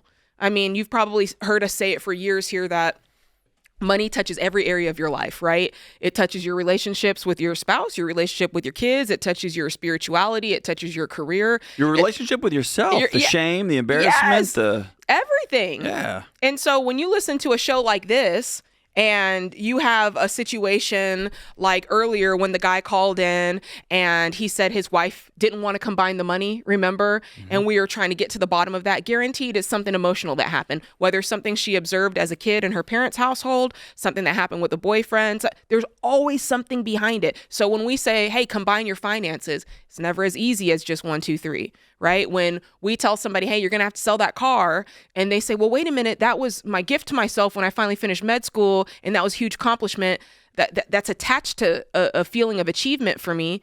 It's not always easy, right? There's always. I don't think we talk about right now. Everybody knows, like we were just talking off air, how unfathomably expensive things are. Oh, it's wild, right? And we're getting more calls than ever about people making 70 grand, 80 grand, 100 grand that are just duct taping things together right now. Mm-hmm. Well, nobody talks about, and I'm so glad that you do now, nobody talks about that sitting at the table feeling with your face in your hands like you have failed your kids, like you have failed your spouse, like you're just going to be just like everybody else in your family. Mm-hmm. That sense of, like, it's easy, like, I quote unquote know what to do next, right? Spend less and go make more. But if it was that simple, everybody would be doing that. There is a wheelbarrow full of like emotions in there, and nobody talks about that moment when the lights are dim in your kitchen by yourself with your hands in your face going, I don't know how this is going to work.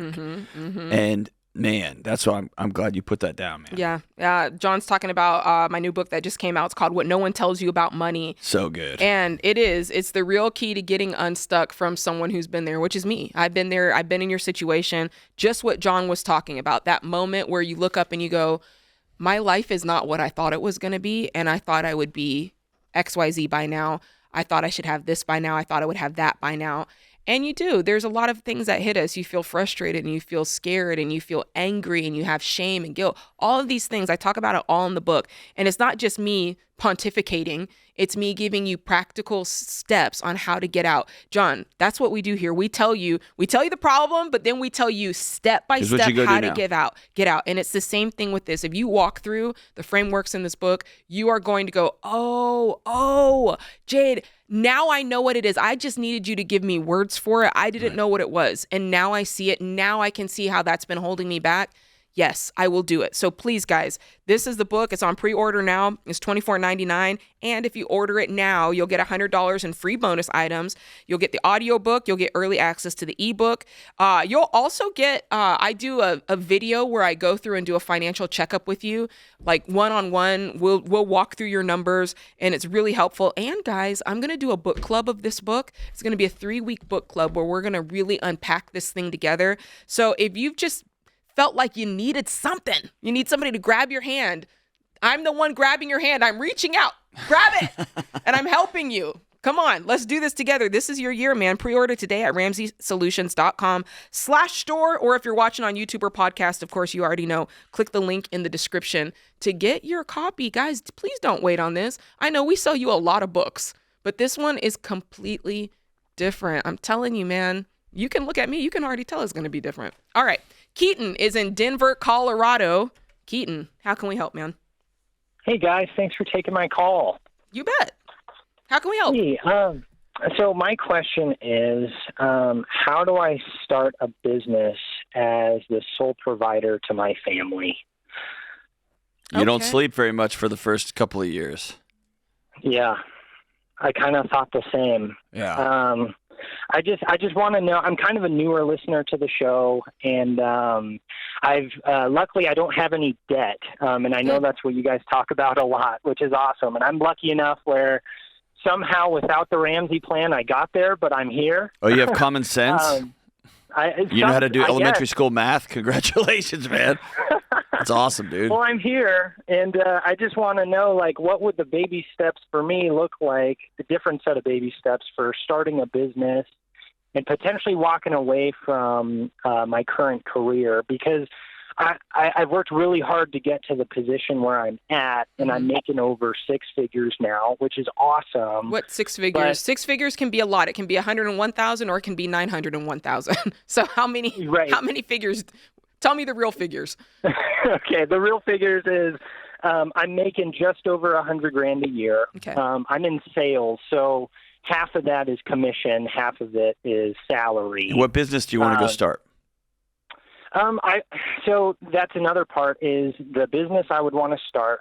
I'm a sales rep for a manufacturing company, and I would essentially want to go into direct competition.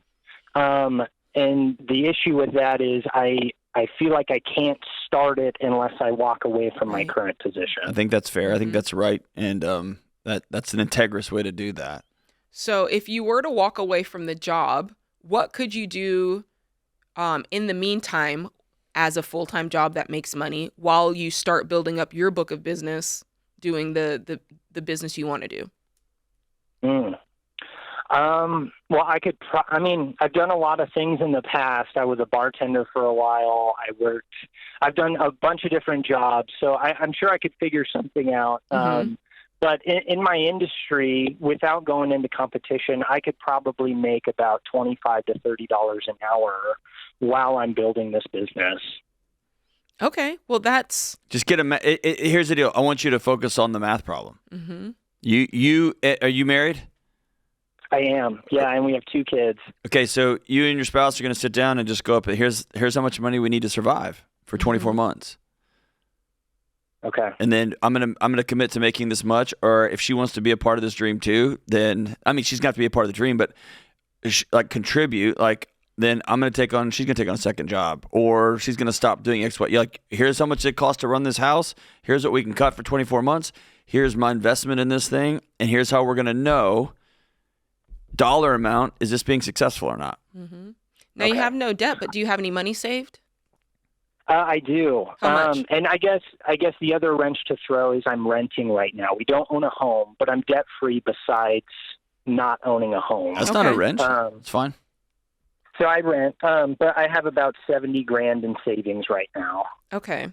Yeah, I think that's the homework. Number one is make a list of what can I do in the meantime to bring in money, whether it's, like you said, in your field, you can, make however many dollars an hour, but you need customers first, right? So that's not like you can start that necessarily tomorrow. So we need to make a list of what we're going to do in the meantime until your business gets off the ground. And we need to figure out exactly what that number is. What does it take to make our household run? Is it $5,000 a month that we need?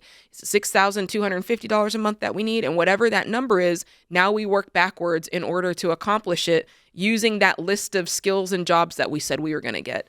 So that's what I would do. And then just on the more practical side, this is... I don't say this in the way that I don't believe in you, because I actually really do. I think you'll do this and you'll kill it. But maybe possibly for your wife and just for fairness, set boundaries around this and say, create a plan and say, here's what the plan is. Here's how long I think it's going to take to actually get this thing off the ground. Here's how long I'm willing to be in this amount of income bracket. Here's also the point that we turn it off if for some reason it's not making money, right? Go ahead and put those boundaries around it, because that's going to light a fire for you to go quickly and really make stuff happen.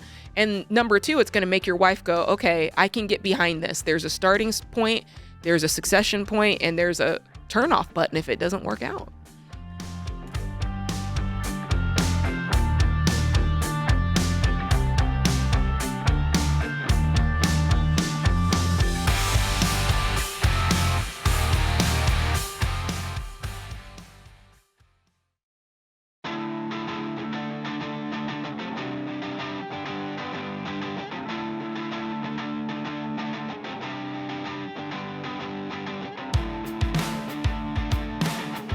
Welcome back to the Ramsey Show. I'm John Delony, joined by Jade Warshaw. Let's get into that Ramsey Show question of the day, shall we? We shall. All right, you already know it. The Ramsey Show question of the day is brought to you by YRefi. When your private student loans are in default, it's easy to feel ashamed or stuck, but don't worry, YRefi will not judge you. They'll help you rebuild, refinance, and regain control. So just visit yrefy.com/Ramsey. Remember, that's the letter YREFY.com/Ramsey, and it's not available in all states. This question comes from Paige in Missouri. Paige writes, my husband and I are struggling to balance everything right now. We are $25,000 in debt, which will be paid off next year. Combined, we earn around $100,000 a year, and between rent, home expenses, and our 1-year-old, it feels like we can never get ahead. I've thought about getting a second part-time job, but I feel guilty leaving my baby longer than I do now. Man, that keeps coming up over and over, man. Should we put everything on hold, including parenting time, church obligations, and personal commitments, to focus on paying off debt faster? Or is there a better way to balance faith, family, and finances without burning out? Ooh, you know what? I love this question, John, because it's so real. You just wrote a book about this question. Yeah. It's such a real thing. And it's a question of priorities. And I think it's a very difficult question because everything wants to be the priority. Right. Everything does. And I've said this before, I think with you, it's very easy to say, I want to prioritize getting out of debt. And then we also say, well, I also want to prioritize being a parent. And then she's got another laundry list. Well, what about my faith? What about my family? What about my church? All right, let's pretend that you have said the number one thing for me to do is I want to get out of debt. That's the number one thing. That's top priority. It's going to butt up against other things that are saying, but no, I want to be the top priority. So you're feeling that now. You're saying, well, wait a minute, I have a 1-year-old. Is it a 1-year-old? I have a 1-year-old. What about them? If I pay off this debt, I'm not prioritizing them. But that's simply not true. There's different ways to show priority. Okay? You could say, well, I'm not prioritizing my baby if I'm not spending time with them. But that's not true. There's ways to prioritize your family, like providing a roof over their head, like taking care of them, making sure there's food on the table, making sure you can be there for them in the long run, making sure that you don't make your retirement their burden, right? Let's stop saying that the only way that we make our family a priority is to be there every waking moment of the day. That's just not true. And that's something that we have to square up with in the mirror if we ever want to get this thing done. You're right, John. This has popped up a couple of times today.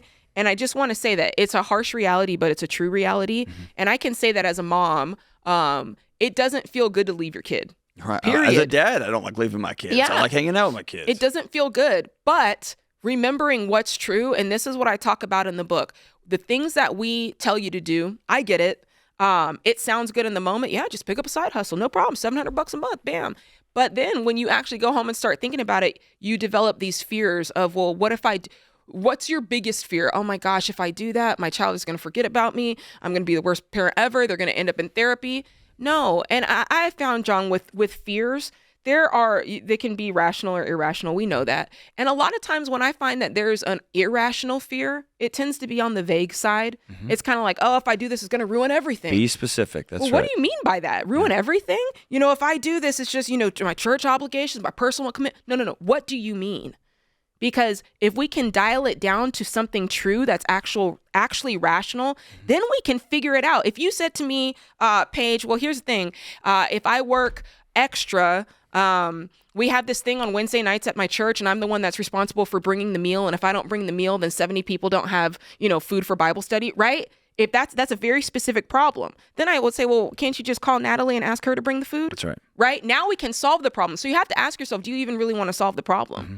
So if you do, let's get specific. Number one, let's figure out and let's accept, hey, there's more than one way that I can prioritize my family. And in this season, the way I prioritize is I make sure this debt is paid off and that they have a life financially. And then number two, whatever it is I'm afraid of, can I please drill it down to something that's real and rational so that I can actually solve the problem and see if it's even true that this, you know what I'm saying, what it is that I'm spinning out in my brain. So that's what you need to do here.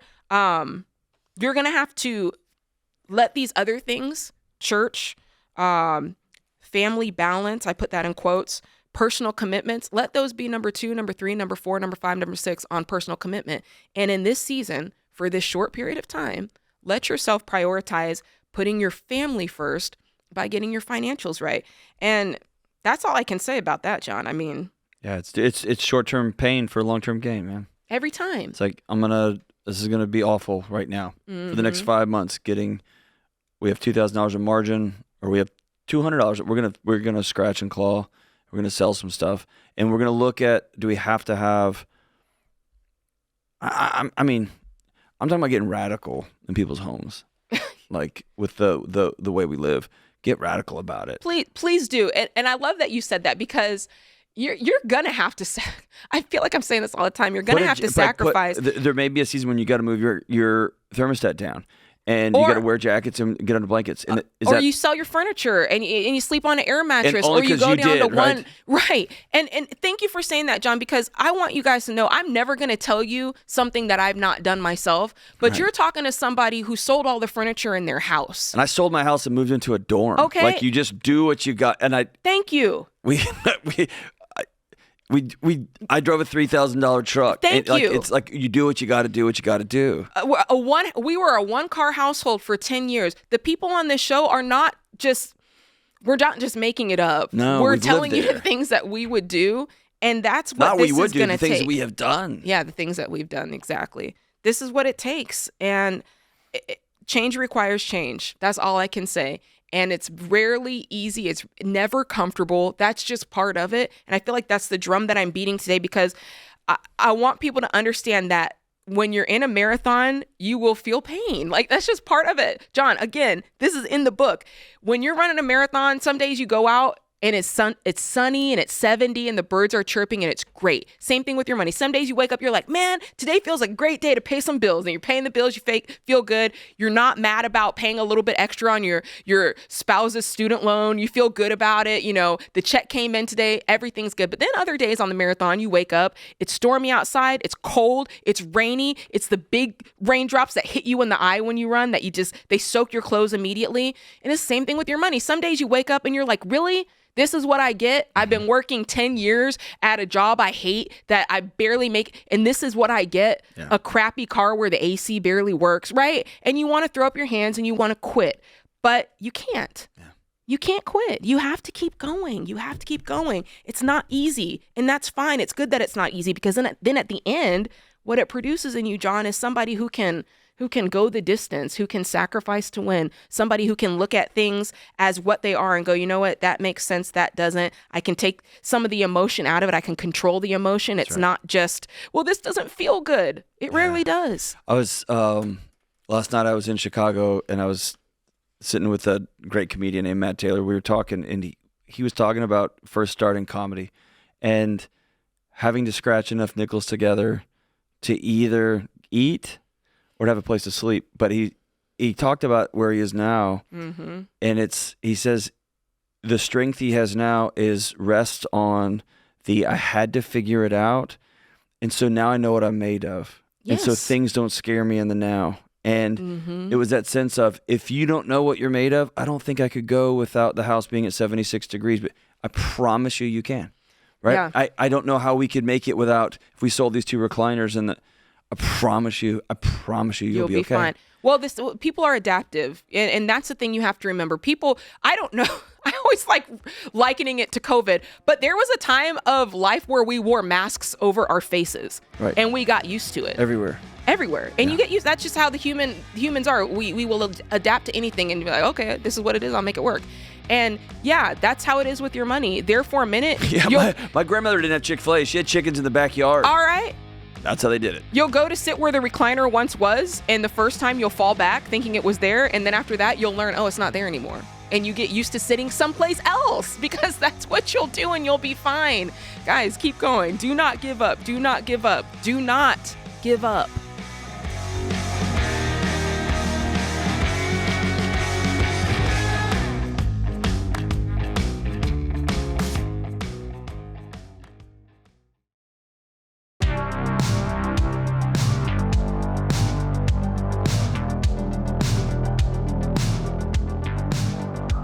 All right, our scripture and quote of the day. He has shown you, O mortal, what is good.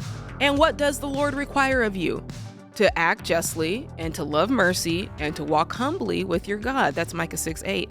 James Clear said, every action you take is a vote for the type of person you wish to become. Love it. That's such a great line. It is such a great line. It's so true. It's your choice, every single one of them. All right, Rex in Providence, Rhode Island. Hi, Rex. Hey, how's it going?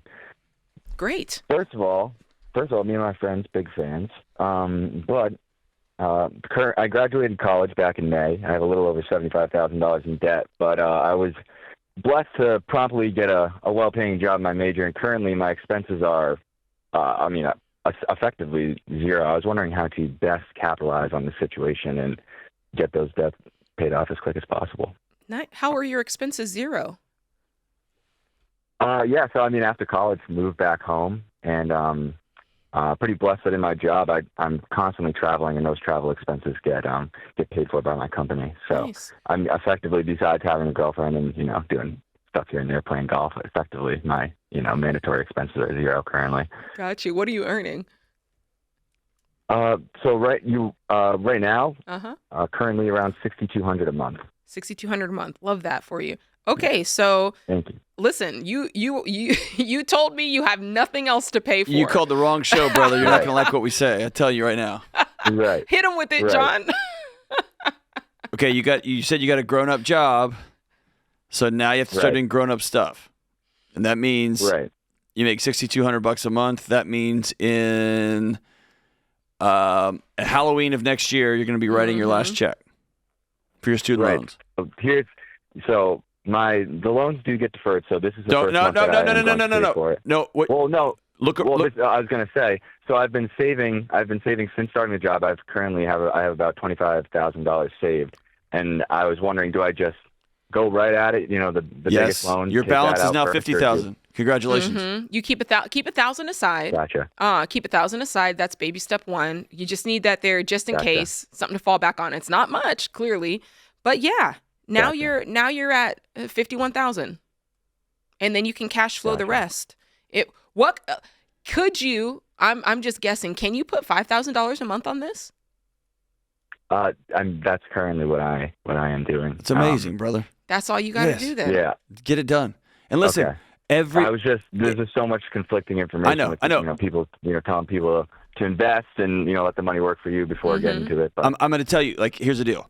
Everybody's going to consider investing like building a house. Everybody's going to be telling you, you want your house to look like this. No, you want a house to look like this. You can't build a house in a hole, and you're in a hole right now. Right. And every single person around you is one word, broke. Right. Every adult next to you at church, broke. The people you work with, their lives are owned by car companies and mortgage companies and credit card companies. They're owned. And you just have to choose, brother, I'm going to simply do life a different way. Mm-hmm. And this is me desperately, you can hear it in my voice, I'm desperately talking to 21-year-old me who got out of college, got my first big boy job, made a whole bunch of money, and I ended that first year out of college in more debt than I started. And you're not me. I'm just telling you, like, dude, you have a chance to change the entire trajectory of your life. Can I tell you something else crazy? Yes. When I was your age, the job I have right now did not exist. There was no such thing as a podcast, YouTube, social media. Why do I tell you that? The thing you have right now is not going to last forever.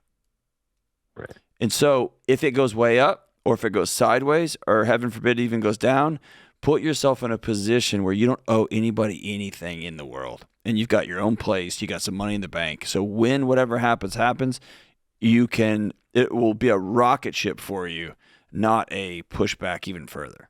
You get what I'm saying? Right. You're right. Absolutely. Bro, you got it. You got it right in front of you, man. You got like a path in front of you. Jade and I are sitting here like, you just got to walk that path. 10 months. Just walk the path. 10 months and you're done. And or you be can even do all crazier. Do it more. Put 6,000 in a buck and do it in 8 months. Like, just get it done, man. Absolutely. All right. Bro, you could be done, dude. Done. Done. Do you think he's going to do it? No, I know he's not. Bro, listen, Rex, if you buy crypto, like, whatever, dude. No, I think Rex might do it because he did tell me that he could spend $5,000 on it. I think he might go on ahead and do it. All right. I think everyone's going to give him so much smoke. Like, I thought you were making money. Why are you broke all the time? He's like, I'm trying to get out of He debt. doesn't have to tell him. All right. Ben is in Des Moines, Iowa. Don't tell him, Rex. Hey, what's up, Ben? How are you? Good. How are you guys doing? Good. How can we help? That's good. Hey, I'm in college, and I'm a young 20-year-old, and just trying to figure out some ways, some practical tips to really be frugal with my money. How can I stay motivated with that instead of spending more? So how do you stay motivated to be frugal? Is dumb. I rely on motivation for almost nothing because it's fleeting. Yeah. What are you asking for?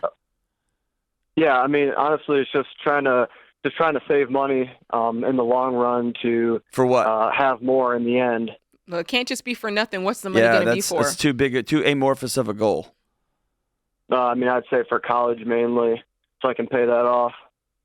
Okay, so what are you doing currently? Tell us about your life currently and what you're trying to get to. Because if you're trying to save up to pay off later student loans, then I would say, well, let's talk about paying cash for college now. Okay. What are you trying to do? Yeah. I mean, I would say just saving up, trying to pay for college, and then also I'm really not working anywhere, so like, how can I really be frugal with that so I don't like go spend it on other stuff that I maybe don't actually really need? Don't spend it on other stuff. Yeah. Yeah. How much money do you have? How much do you make? I mean, I have like 200 with me. Okay, so you got $200? Yeah. Okay. And how often do you make the 200? Is it once a month, once a week? I make it once every 2 weeks. Okay. So you got $400 a month, and it's like, what's the best way? If I were you, I'd throw this in a high yield savings account. When does school start? When did it start? In August. Okay. He's in class right now. And how much is it a semester? Let's work backwards. I think it's. Yeah, you don't 5, even know. Right? Yeah, no, I don't. Yeah. Okay. Let's get some real information, some facts in front of us. You're asking us to do something for you, brother. With all due respect, you're asking us to do something for you that we can't do, which is if you've got $200 in your pocket and you know you're going to spend it, then you have to have the discipline to put $200 in the bank or to give $200 to your friend. Like you've got to make choices for what you want to do. Mm-hmm. So yeah, that's perfect. That's what I need. Yeah. let's give you some homework. Number one, you're going to find out how much your tuition is, so that you know here's something for me to aim at. Then once you know the tuition, then it's like, okay, what do I need to do to pull in, $1,500 a month so I can start to tackle some of this tuition, right? So now you can reverse engineer it and say, what is that per month? What is it per week? And start working on that. That's what I would do. Right now is not the time to focus on investing or focus on anything. It's to save up to be able to pay cash, because when next semester comes, you want to be able to pay cash for it. So that would be my biggest goal. And if you can work some extra hours, it's okay to work part-time while you're in school. Studies show that you do better. You're a better manager of your time. So I would do that. How many hours are you working so far? Like 6 usually per shift. I try to get like 15 hours a week under my belt. That'd be my goal. Or more. Okay. Start with that. If your grades aren't suffering, up it a little bit, right? Or double it. Mm-hmm. But if your grades start suffering, you need to pull back, because that's the whole point. No point in paying for something that you're failing at, right? Yep. Yeah. So balance that accordingly. But that's exactly what I would do if I woke up in your shoes. And like John said, use that goal as I'll use your word, motivation to do this. But it can't just be for the moment. You have to think about what life is going to feel like 4 years from now if you don't do it, right? Do you want to wake up in a pile of $20,000, $25,000 of debt when this is all said and done? $40,000? I don't think so. So that's your motivation right there, is the future. All right, guys, thanks for hanging out with us. Remember, there's ultimately only one way to financial peace, and that's to walk daily with the Prince of Peace, Christ Jesus.